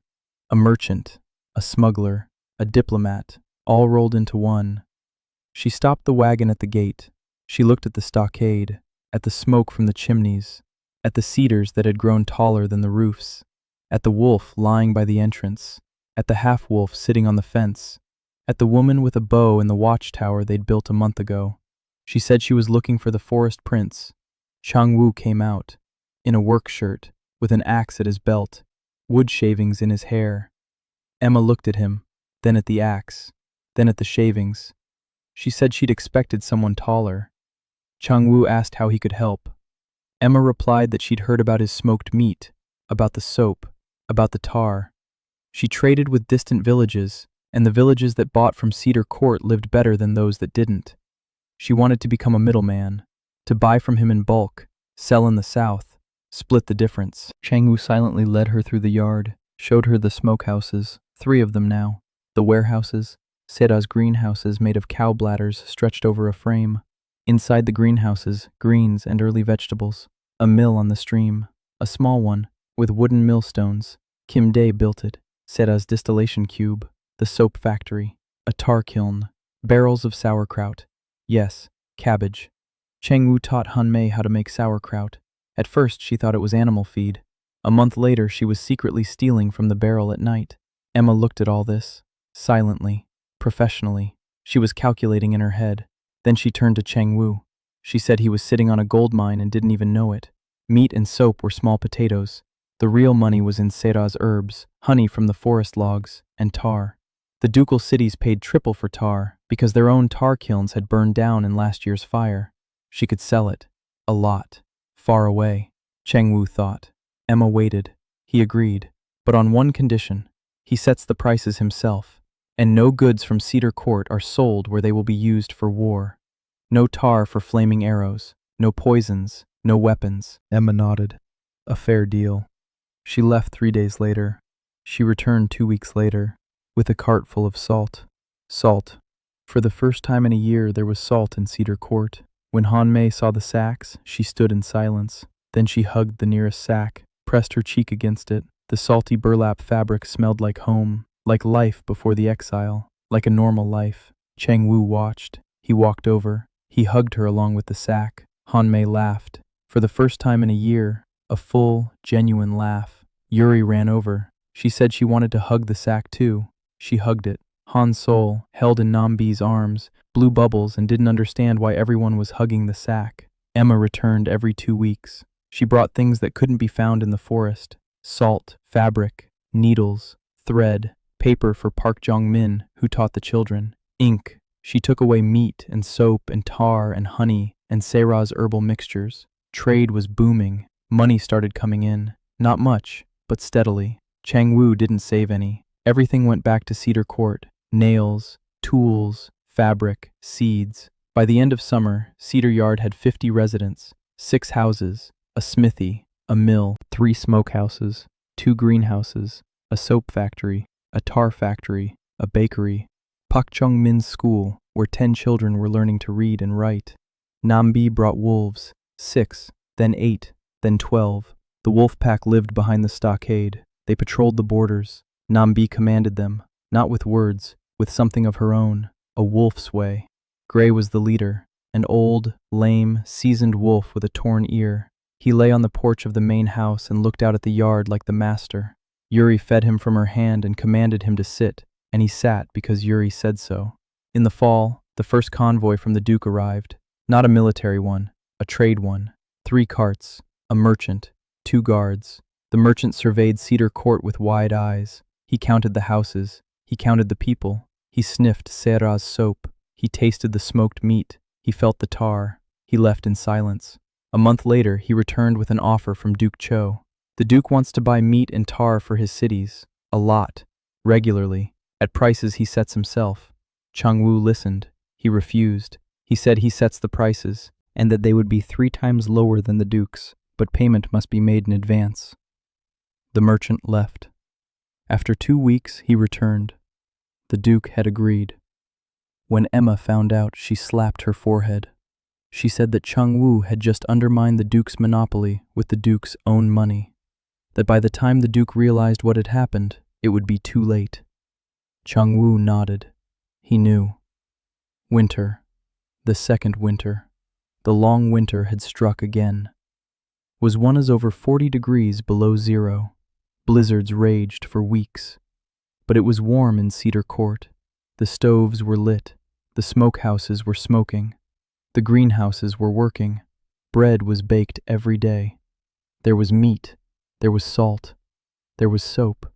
There was firewood. The children were studying. The wolves were patrolling. Outside the walls, the world was freezing. People were dying in the Lee clan. Famine was setting in the ducal cities. But at Cedar Court, there was sauerkraut and smoked venison and fresh bread on the table.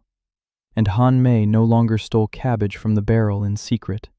She ate openly, in front of everyone, with the dignity of a woman who had earned every bite, because she was the one who kept track of every grain and every piece of meat and every sack of salt. Without her, Cedar Court would have fallen apart within a month. Cheng-Wu knew this, and he said it out loud, in front of everyone. Han Mei stands at this table. Han Mei counts. Han Mei decides. She blushed, but she held her back straight. The second winter brought 3 blows. The first blow, the So clan. They found out where So A was. One of the merchants let it slip, or the Duke's merchant reported it. A detachment arrived at the gates of Cedar Court. 15 warriors, real ones, not starving peasants with spears like those of the Lee clan, fighters in leather armor, with swords, with bows. Riding at the front was the eldest son of the So clan chief, So Jin Ho, 30 years old, So A's older brother. He stopped at the gate, demanded his sister's return, said he knew the woodcutter was holding her by force, said the So clan would declare a blood feud if So A wasn't returned by sunset. So A stood on the watchtower, with a bow, that very asymmetrical bow, 30 arrows. She heard every word her brother said. Chang Wu stood at the gate, calm. Gray was beside him. Behind the stockade in the forest were 12 of Nambi's wolves. On the rooftops, Kim Dae with a spear and 3 men who used to work for the clan. Chang Wu replied that Soa was a free person, that she had come of her own accord, that she could leave whenever she wanted. He turned toward the watchtower. He looked at Soa and told her in front of everyone that if she wanted to go back to her brother, he wouldn't stop her, that it was her decision and hers alone. So Jinho looked at his sister. Soa looked at her brother, then at Chang Wu, then at the courtyard, at the house, at Yuri, who was standing on the porch holding Han Sol in her arms because Han Mei was at the bakery, at Nambi, who was sitting on the fence and growling quietly, at Sera, who was standing in the doorway of her workshop with a rolling pin in her hand and the look of a woman ready to hit anyone who walked in uninvited over the head with that rolling pin. Soa raised her bow. She didn't draw it, she just raised it so her brother could see, and she said she was home. So Jinho turned pale, then he flushed. He gripped the hilt of his sword. His 15 warriors fell into line. A wolf's howl rang out from the forest. 1, 2, 3. 12 voices, from all sides. The 15 warriors of the So clan exchanged glances. They were the best fighters, but fighting in winter, in a foreign forest, against a pack of wolves they couldn't see, that wasn't a fight.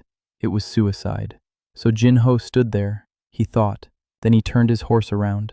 He said this wasn't the end. He rode away. So up in the watchtower, lowered her bow. Her hands were shaking, not from fear, from the fact that she had just renounced her family, out loud, in front of witnesses, forever. Yuri shouted from below that Soa was a good girl. Soa laughed, a strange laugh in which there was as much joy as there was pain. The second blow, mercenaries. A month after the So clan's visit, strangers came in the night. Not the Li clan, not the So clan, mercenaries. 10 men, sent by who knows whom. Most likely the Duke, who had finally been informed that the forest settlement was undermining his trade monopoly. They came quietly, at night. They bypassed the traps. They walked past the signal cords, professionals. But they didn't know the forest. The forest saw them. The forest saw everyone who entered the circle's boundaries. And the forest wouldn't let them in. Not with walls, not with magic, with trails. The trails led them astray. Those heading south found themselves in the north. Those heading for the stockade found themselves by the stream. For 2 days, 10 mercenaries wandered through the forest, half a kilometer from Cedar Court, and could not find their way. On the 3rd day, they gave up. They emerged onto the southern trail, unarmed. The forest had taken their weapons. Not in any mystical way. The branches simply caught on their scabbards. The roots grabbed their legs. The swords fell into the snow, and the snow buried them in seconds. By the morning of the 3rd day, 10 healthy men stood on the trail, unarmed, without food, without direction, and with expressions of quiet horror on their faces. They headed south. They never returned. A rumor spread through the villages. The forest prince cannot be touched. The forest protects him. It was not a rumor. It was the truth. The 3rd blow was silent. Chan Wu came to the stone circle alone, at night. The forest called, not with words, with a sensation, heavy, oppressive, like a migraine that won't go away. He walked along the path and the trees parted before him. In the clearing stood a circle, 8 stones. Moonlight lay upon them like silver. In the center of the circle, the earth trembled, slightly, barely noticeable, but it trembled. Chan Wu stepped inside. He lay down on the ground. He closed his eyes. Soon he came to him, not as a ghost, as a memory, like a dream within a dream. She stood before him, young, beautiful, sad. She told him, not with words, with images. She showed him that she wasn't the only one beneath the stones, that the Duke shamans hadn't sealed away only the mistress. They had sealed the heart of the forest, the living power of the black taiga. For 300 years, the forest had lived at half of its strength. For 300 years, the trees grew half as fast. For 300 years, they were half as many animals. For 300 years, the winters were twice as harsh. A long winter. Not once in 100 years. It shouldn't exist at all. This is the consequence of the seal. The forest is freezing because its heart is frozen. If the seal isn't broken, it will get worse. Colder every year. Hungrier every year. In 10 years, the black taiga will die, and with it, everything that lives within its borders will die. Chanwu asked how to remove the seal. Sun He showed him. He must go around each of the 8 stones, place a hand on them, and give up a part of his connection to the forest. Not all of it, but a lot. 8 stones, 8 parts of the gift. After that, he would remain the master of the thicket, but a weak one. The gift of growth would be lost for years. The double return would weaken. His reading of the thicket would grow dim. He would be almost an ordinary man. For 5 years, maybe longer. But the forest would come alive. Its heart would beat. Winters would return to normal. The taiga would, and Sun He will finally leave. Changwu lay on the cold ground and looked up at the sky. 5 years without the gift. 5 years as an ordinary man with an axe. But a man who has a blacksmith and a huntress and a healer and a merchant and a half-wolf with a wolf guard and a wife who keeps the best accounts in the northern ridge. He smiled. He stood up. He walked over to the first stone. He placed his hand on it. The So clan had come for So-ah, but she refused to return. Mercenaries tried to infiltrate Cedar Court, but the forest led them in circles and drove them out. Chanwu learned from Sun He that the seal on the stone circle kills the forest and brings on the long winter. He began to remove the seal at the cost of his gift. He walked around the stones all night. The first stone took away the forest's voice. The world grew quieter. The forest, which a second ago had sounded like an orchestra, fell silent. Every tree, every bush, every stone had spoken to him continuously since that first day when he walked around the area in a circle. Now there was silence. Changwu felt a sense of emptiness, not in the Shah, inside, as if someone had blown out the candle in the room where he was used to seeing. He stood by the first stone, ran his fingers over the moss, cold, dead. Before, the moss would have told him how old it was, what had grown here before it, and who had passed by yesterday. Now the moss was just moss. The second stone took away the beast's respect. That hurt more. Somewhere in the forest, wolves raised their heads. Gray stood by the stockade and whined, long and drawn out, melancholy, as if he had lost his master. Nambi woke up in the house. She pressed her ears back against her head. Her tail curled between her legs. She sensed that the thread connecting Changwu to the forest was growing thin. She ran out onto the porch. Gray stood with his muzzle facing north and howled, quietly, not at the moon, at the ground. Nambi placed her hand on his withers. His fur stood on end. The third stone had taken the earth's memory. Changwu touched the tree next to the circle, an old cedar. He remembered this cedar. He had touched it dozens of times. Each time, the cedar told him, who had slept beneath its roots, whose blood had soaked into the earth, whose hands had touched the bark before him. Now, nothing. The bark was just bark, rough, cold, silent. Changwu withdrew his hand. He stood there for a moment. He walked to the fourth stone. The fourth took away the gift of growth. On the southern slope near Cedar Court, 3 cedars trembled. They did not fall. They did not wither. They simply stopped growing, froze, like a clock whose spring had run out. Han Mei was asleep and didn't see it, but in the morning she would notice that the cedars were no longer reaching for the sky, and she would be frightened. And she would be right. The 5th and 6th took the double return, all of it, down to the last drop. Chanwu stood by the 6th stone, breathing heavily. His legs buckled, his hands trembled, as if his blood were being drained from him. It didn't hurt, but it felt empty. Each stone took a part of what made him the master of the thicket, and gave it back to the earth beneath the circle. The earth hummed, low, deep. The trembling grew stronger. The stones vibrated beneath his palms. The moss on them crumbled. The lichen cracked. Ancient symbols emerged ever more clearly. The 7th stone. Changwu almost fell. He was walking toward it, but his legs wouldn't hold him. He dropped to his knees. He crawled the last 3 meters. He placed his hand on the stone. It took the last crumbs of his connection. he became ordinary, completely, a man with calloused hands and an axe at his belt, without magic, without a gift, without the voice of the forest in his head. The silence was deafening. He knelt in the snow and listened to that silence. 1 year and 3 months. That was how long he had been the master of the thicket, and every second of that time the forest had spoken to him, prompted him, guided him, gave to him.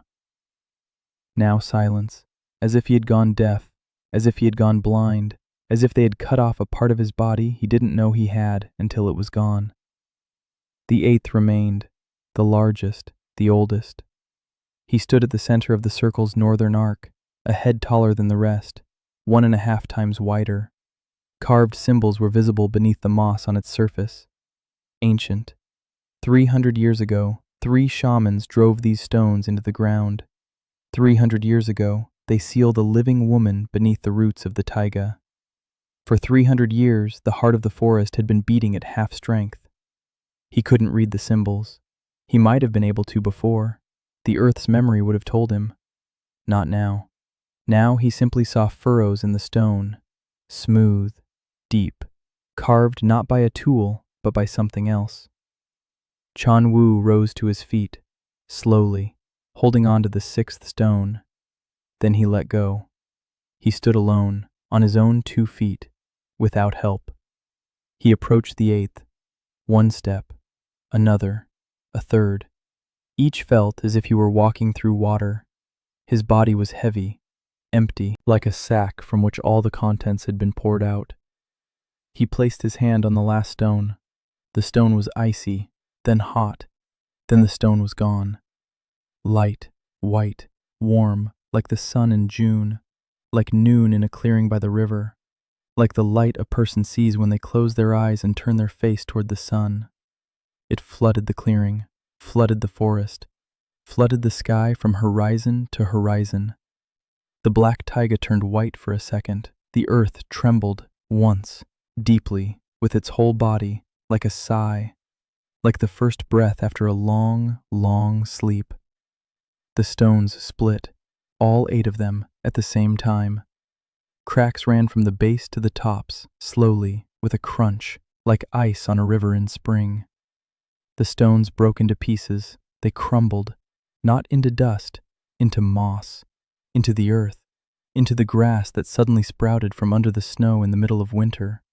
Green, bright, alive, grass in January. Steam rose from the center of the circle, thick, warm, moist, smelling of earth after rain, smelling of pine needles, smelling of something floral, something that couldn't be here in winter, couldn't be, and yet it was.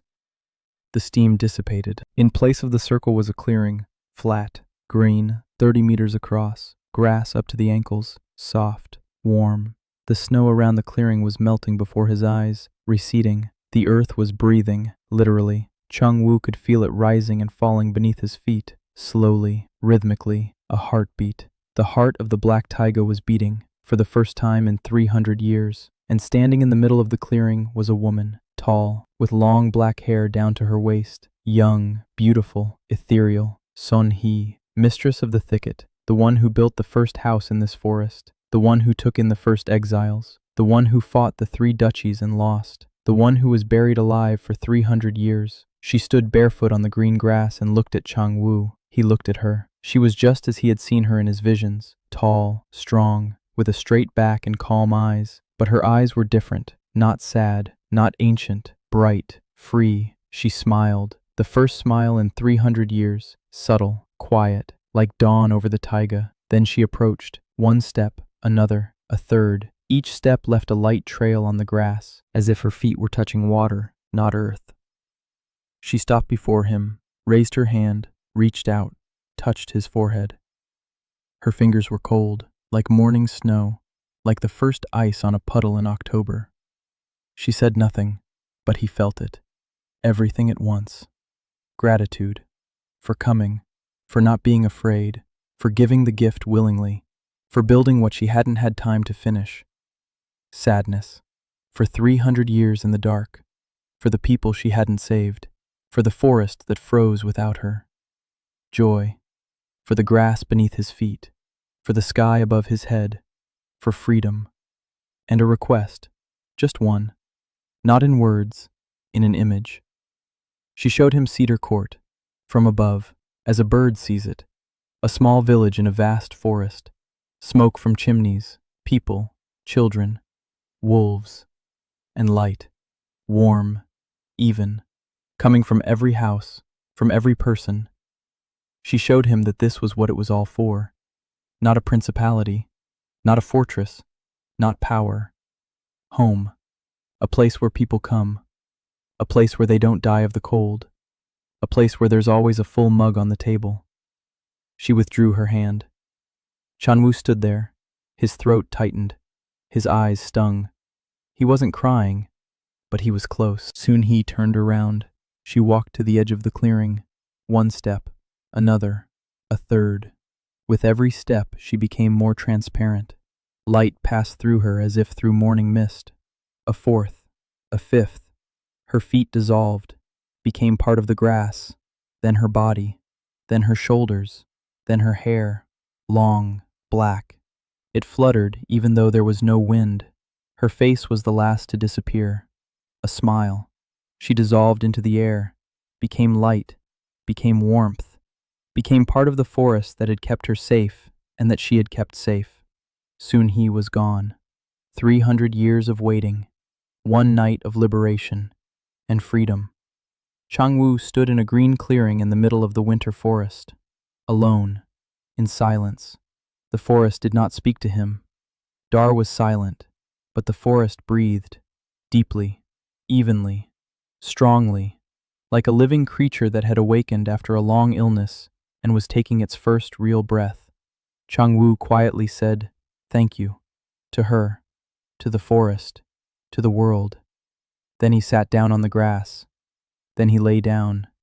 The grass was warm and soft, like a feather bed. He closed his eyes. His body ached, empty, drained, but calm. He had done what needed to be done. He had done the right thing. He fell asleep. He woke up to a voice, Han-mei. She was standing over him, pale, with tear-stained eyes. Her hair was disheveled, her scarf was askew. She had been running, so Ah was nearby, a bow on her back, her face tense. Nambi, ears pinned back, eyes wet, gray, standing nearby, head bowed. They had been searching for him all night and all morning. Nambi led them there, by scent. Without Chang-Woo's gift, the forest wouldn't have led them to him. They had to search like animals. Han-mei saw a green clearing in the middle of winter. She saw crumbled stones. She saw her husband lying on the grass with his eyes closed. She feared the worst. She rushed to him, fell to her knees, grabbed him by the shoulders, shook him, called out to him. Her voice broke, but he opened his eyes. He saw her face, wet with tears, beautiful, frightened, familiar. He smiled, said everything was fine, that it was cold sitting on the grass, that he wanted some tea. Han-mei hit him on the shoulder, hard. Then she hugged him, tightly, so hard his ribs cracked. Then she hit him again. Then she hugged him again. She was crying and cursing at the same time. She said he was crazy, that he'd left in the middle of the night, that he hadn't told anyone, that she'd thought, that she didn't finish. She buried her face in his chest. Chang-Woo stroked her head, silently. She was right. He should have told her, should have warned her. But he couldn't, because if he had, Han-mei wouldn't have let him go. She would have stood in the doorway, hands on her hips, eyes like a she-wolf, and he wouldn't have left, and the forest would have continued to die. So A stood nearby and looked out at the clearing, at the grass, at the patches of bare ground around them, at the sky which had grown higher and brighter. She felt that the air had changed, warmer, softer, lighter, as if someone had opened a window in a stuffy room, as if someone had lifted the lid off a pot and let the steam escape. She didn't know what had happened, but she knew that the world around her had become different. She quietly asked what he had done. Chang-Woo replied that he had let go of the one who was waiting. Soa didn't understand, but she nodded. She was used to not understanding everything Chang-Woo did. and she was used to his actions ultimately turning out to be right. Nambi sat at the edge of the clearing, her knees pulled up to her chest, her tail was wrapped around her legs, her ears were pricked. She could hear the forest, all of it, in its entirety, for the first time in her life. She was half wolf. She had always sensed the taiga better than humans, but it had been like hearing music through a wall, muffled, indistinct, individual sounds but no melody. Now the wall had crumbled. The forest sounded at full force. Every tree, every bush, every stone, every beast, all together. One voice, huge, ancient, alive. She cried quietly, at the beauty of this sound, at the fact that it had always been there and she hadn't heard it, at the fact that now she could hear it. Gray sat next to her. He didn't howl, he didn't whine, he just sat there, an old wolf with a torn ear and a lame paw. He heard it too, and he was silent too, because words are superfluous in the face of such music. They returned to Cedar Court in the morning. They walked slowly. Chan Wu could barely stay on his feet. Han Mei walked beside him, holding his hand, not letting go. So A walked ahead, bow at the ready, out of habit. Nambi brought up the rear. Gray was by her side. The whole village was out. 50 people. Everyone had come out. Everyone was waiting. Sera stood at the gate, arms crossed, a fierce look on her face. She hadn't slept all night. She'd been brewing a restorative potion, just in case. When she saw Chang Wu, she shoved a mug into his hands, told him to drink. He drank, bitter, disgusting, but it warmed him from the inside. Emma stood next to Sera, biting her lip. When she saw that Chang Wu was walking on his own, she exhaled. She said he looked like a man who'd been run over by a cart. Chang Wu smirked. He replied that that was pretty much the case. Kim Dae stood by the forge, silent, a hammer in his hand, as if he were about to start forging. In reality, he was just holding it, because when the old blacksmith is anxious, he picks up the hammer. It makes him feel calmer. Park Jung-min stood with the children, 10 children, clean, dressed, well-fed. They stared with wide eyes. They didn't understand what was happening, but they sensed that something important was going on. Park Soon stood by the bakery, fresh bread in her arms. She had been baking since dawn, because when she's anxious, she bakes.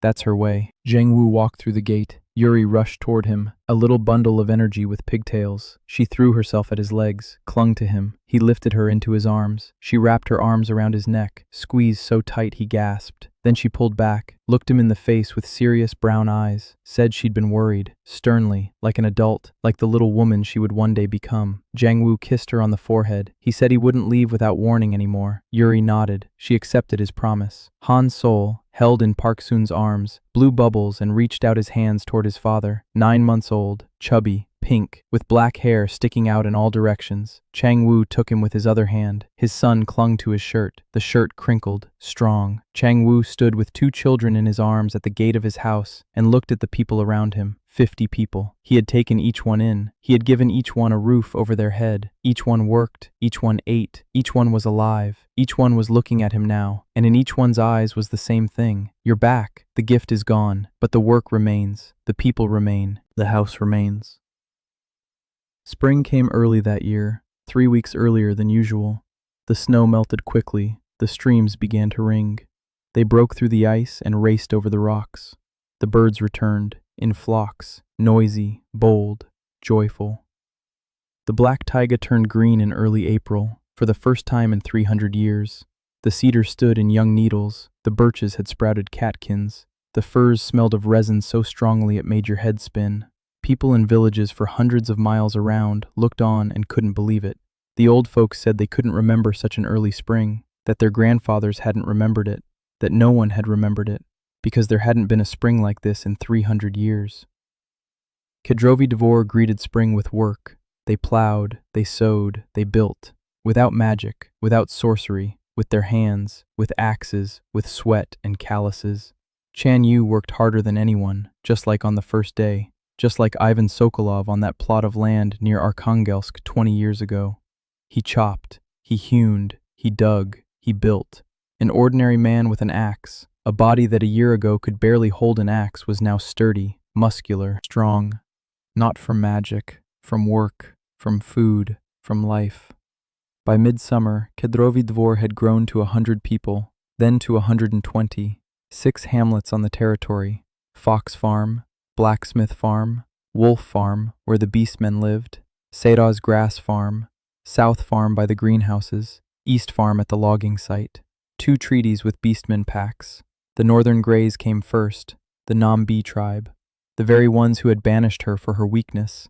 They came because winter had hit them just as hard as it had the humans, and because Nambi stood at the gate and told her former kin that here, they don't beat you for not killing. The horned ones came second, half deer, quiet, timid, huge, with branched horns and gentle eyes. They settled deep in the forest, not in the village, nearby.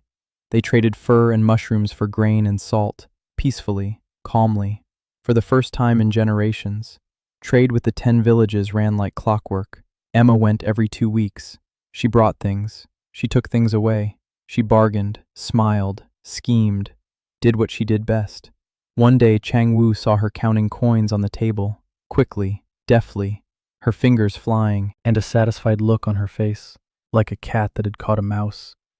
He approached, placed a travel chest in front of her, small, lightweight, with a false bottom, with initials burned into the lid. E.K.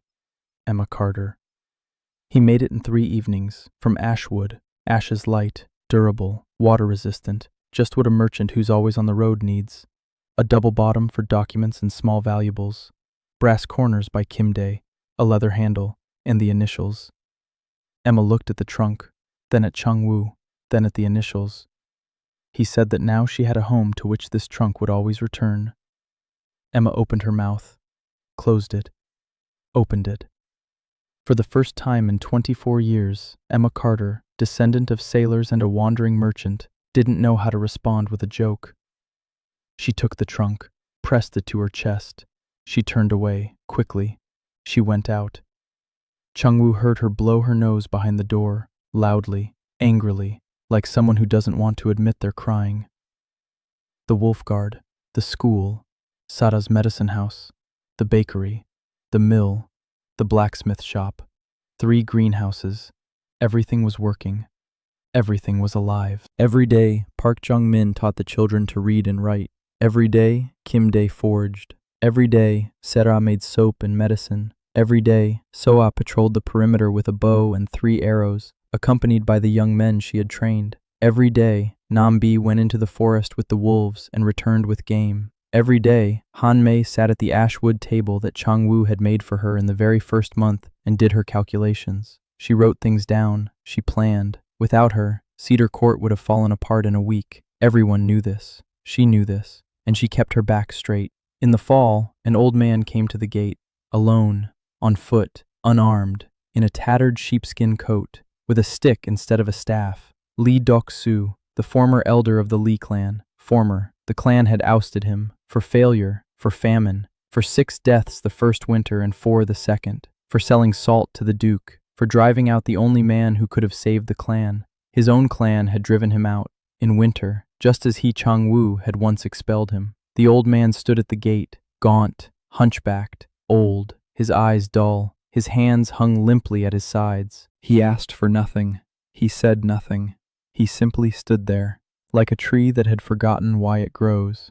Chang Wu stepped out. He stood facing him. 2 men, one young, strong, with calluses on his hands and wood shavings in his hair, the other old, broken, with empty eyes. Chang Wu looked at the man who had sentenced him and his family to death in the winter forest. He looked and remembered. That day, the cold, a sled with a cracked runner, Han Mei with her baby bump, Yuri with frostbitten cheeks, the elder's words, rebel, banish, unanimous. He remembered everything, and he stood and watched. Lee Dok-soo didn't look up. He waited, for the verdict, for refusal, for a blow, for anything. Chang Wu opened the gate, wider, so that the old man could pass without squeezing through. He said there was only one rule. Whoever came, worked. Whoever worked, ate. Lee Dok-soo looked up. There was something broken in his eyes, something that would never be fixed. But through that brokenness, something else shone through. Not gratitude, not relief, understanding. He understood who stood before him. Not a rebel, not a woodcutter, not a forest prince. A man who does the right things, even when he doesn't want to. Yes, even when it hurts. Even when standing before him is the one who sent him to die. The old man stepped through the gate. Han Mei stood on the porch. She saw. She remembered. She remembered this man's voice. She remembered the cold of that morning. She remembered Yuri's cough. She remembered her stomach and her fear and her certainty that they would all die. She stood and watched as the old man walked across the yard, slowly, heavily, like a man carrying a burden heavier than himself. She clenched her teeth. Then she unclenched them. She went into the house, brought out a mug of hot soup, approached the old man, held it out. Li Doksu looked at her, at the mug, at her hands, which a year ago had trembled with cold on a sled with a cracked runner. He took it. His hands were shaking. He drank, and tears streamed down his wrinkled cheeks and dripped into the soup. Yuri stood nearby, 5 years old, serious, thoughtful. She looked at the old man, then at her father, then back at the old man. She said the soup was hot and he should blow on it or he'd burn himself. Li Doksu blew on the soup, obediently, like a child. The winter of the 3rd year began gently, noticeably warmer than the previous ones, 20 below instead of 40 below. The snow fell evenly, not in drifts. The rivers froze a month later than usual. The long winter was retreating. The forest breathed. The black taiga was waking from a 300-year slumber. The animals returned. Deer, moose, bears. Even the fish in the streams had grown in number. By late autumn, a convoy had pulled up to the gates of Cedar Court. 20 wagons, guards in traveling cloaks, and a man at the front, short, thin, in a plain cloak without coats of arms. But his posture was straight, and he had the eyes of a man accustomed to having others obey him. Duke Chui, Lord of the Northern Ridge, overlord of 3 provinces. He did not arrive with an army, nor with a demand. He arrived with empty wagons, because there is a bread riot in the capital. The foragers he sent out to the villages turned out to be thieves. The granaries are empty. The treasury is empty. The people are starving. And the only place where there is grain and meat and order is a forest settlement in the Black Taiga, to which he himself sent mercenaries 3 months ago. Duke Cho stood by the wooden gate. He took off his hat, not because he wanted to, because he had to. He looked at the palisade, at the houses, at the people, at the wolves, at the half-wolf on the fence, at the woman with a bow on the watchtower, at the children running through the yard, at the smoke from the chimneys, at the cedars by the entrance. He had expected to see a warrior, or a sorcerer, or a rebel with an army, but he saw a settlement, alive, working, well-fed, warm, and a man in a work shirt with an axe at his belt and wood shavings in his hair. Chan Wu walked out through the gate, calmly, without haste. Behind him stood Cedar Court, Con Mei with Con Sol in her arms, back straight, eyes calm. The woman who keeps track of every grain in the principality and knows the value of every piece of bread. Yuri, 5 years old, with pigtails, with a serious face, with a wooden mug in her hand because she was drinking milk when the convoy arrived. With an asymmetrical bow on her shoulder, with a straight back and the cold eyes of a hunter who can take down a bird in flight. Nambi, next to her, Gray. Next to Gray, 4 more wolves, quiet, calm, staring at the Duke's guards so that the guards tried not to move. Sera, with her arms crossed and an expression that spoke louder than words about what she thinks of people who show up uninvited. Emma, with a smile, who is already calculating the value of the future deal. Kimde, with a hammer in his hand, a habit. Park Jongmin, with a book under his arm. Park Sun, with children. Li Doksu, standing in the back row, silent, eyes cast down. And 120 people behind them. Men, women, children, old people, beastmen, people the world had cast aside, and Changwu had picked up. The Duke looked at him. Changwu nodded, said there was grain. Let's go inside and talk. He has a bathhouse heating up. The steam is good. The Duke blinked. His entourage exchanged glances. One of the guards opened his mouth, closed it, couldn't find the words. Emma bit her lip to keep from laughing. Yuri giggled. Han Sol, in his mother's arms, blew a bubble, and Changwu led the Duke of the Northern Ridge across the courtyard, past the smithy, the bakery, past the greenhouses, past the wolves, past the children, past the barrels of sauerkraut, into the bathhouse. Because serious matters are settled over steam and hot tea, not with swords and threats, because that's the right way, because he doesn't know any other way. The Duke emerged from the bathhouse 2 hours later, red, steamed, with a birch broom in his hand, which he had taken with him for some reason, with an agreement in his mind, an honest one, an equal one, grain and meat for the capital, in exchange for the recognition of the Cedar Court, official, with a charter, with a seal, tax-free for 5 years, no requisitioners, no mercenaries, no threats. The Duke left with full carts, the agreement, and the birch broom, and at the threshold, he turned around. He looked at Chan Wu. He said quietly that he had expected a warrior or a sorcerer, but a man with calloused hands had come, and for some reason, more terrifying than any sorcerer. Chan Wu replied that he wasn't terrifying, he just prepared for winter better than anyone else. The Duke snorted. He left. In the evening, Chan Wu sat on the porch, alone. The wagon train had gone, the dust had settled, the Cedar Court was growing quiet. Han Mei had put the children to bed. Yuri was asleep, hugging the wooden horse made of linden wood that her father had carved for her in her first month. Worn, licked, with a bitten-off ear, beloved. Han Sol was snoring in his cedar cradle, with 3 cedars on the back, the very same 3 cedars that grew by the entrance, that he had planted that first winter, that had frozen when he made his offering, that had begun to grow again, slowly, but growing. So A was peeling onions on the porch of the neighboring house. Her movements were familiar, calm. Her left shoulder didn't hurt. It hadn't hurt for a year now, and it wouldn't. Nambi was lying on the roof next to Gray, looking at the stars. Her ears were perked up. Her tail hung off the eaves. Gray rested his head on her back, old, gray-haired, with a torn ear, but alive, warm, loyal. Seira was in the workshop, making something that smelled of lavender, soap, her own soap, using her own recipe, for herself and for everyone, because in this bear-infested corner, someone has to make sure people don't smell like bears. Emma sat at the table by candlelight and wrote letters.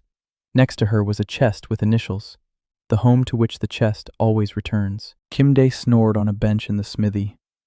A hammer within reach, a habit. Park Jong-min read to the children before bed.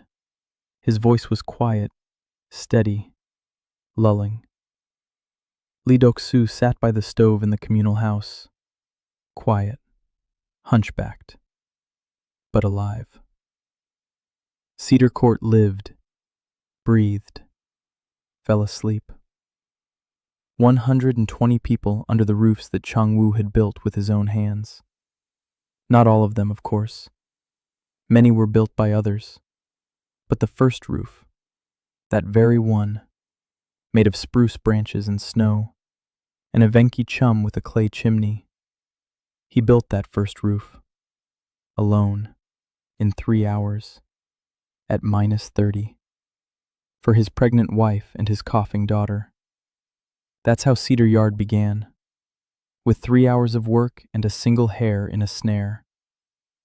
Chan Yu looked at the forest, dark, vast, alive. The forest didn't speak to him. The gift was silent.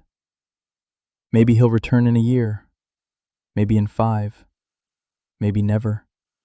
He didn't know. But the forest was breathing, deeply, steadily, strongly. The heart of the black taiga was beating at full strength. Winters will grow milder, summer will grow longer, trees will grow, beasts will come, children will grow up. Yuri would grow up and become the kind of woman who could make wolves sit on command and men fall at a glance. Consol would grow up and become the one to carry on the work. Everything would be fine. Not easy, not simple, but good. He looked at his hands, calloused, chapped, covered in scrapes, splinters, and burns from the stove. Hands that built a house from nothing. Hands that delivered a child. Hands that healed a wolf and forged a bow and carved a cradle. Hands that opened the gate to a man who came to kill them. The hands of a master. The hands of a forester. The hands of a man who started from scratch twice and built a home twice. He quietly said thank you. Not to the forest, not to the sky, not to Son-hee, to everything, To the puppy on the old river in February that dragged him under the ice and gave him a second life. To Han Mei, who believed him when there was nothing left to believe in. To Yuri, who said, "Delicious," and broke the silence. To Han Sol, who screamed so loud that the wolves pinned their ears back. To Soa, who stayed.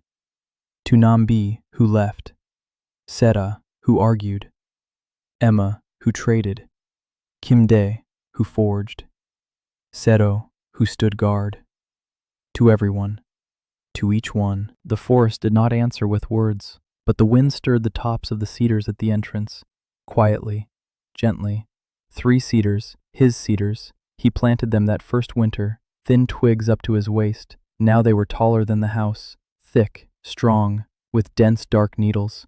They were growing again, slowly, like ordinary trees, without magic, without a gift. They were simply growing, because they had been planted by the right hands, in the right soil, for the right people, and that was enough.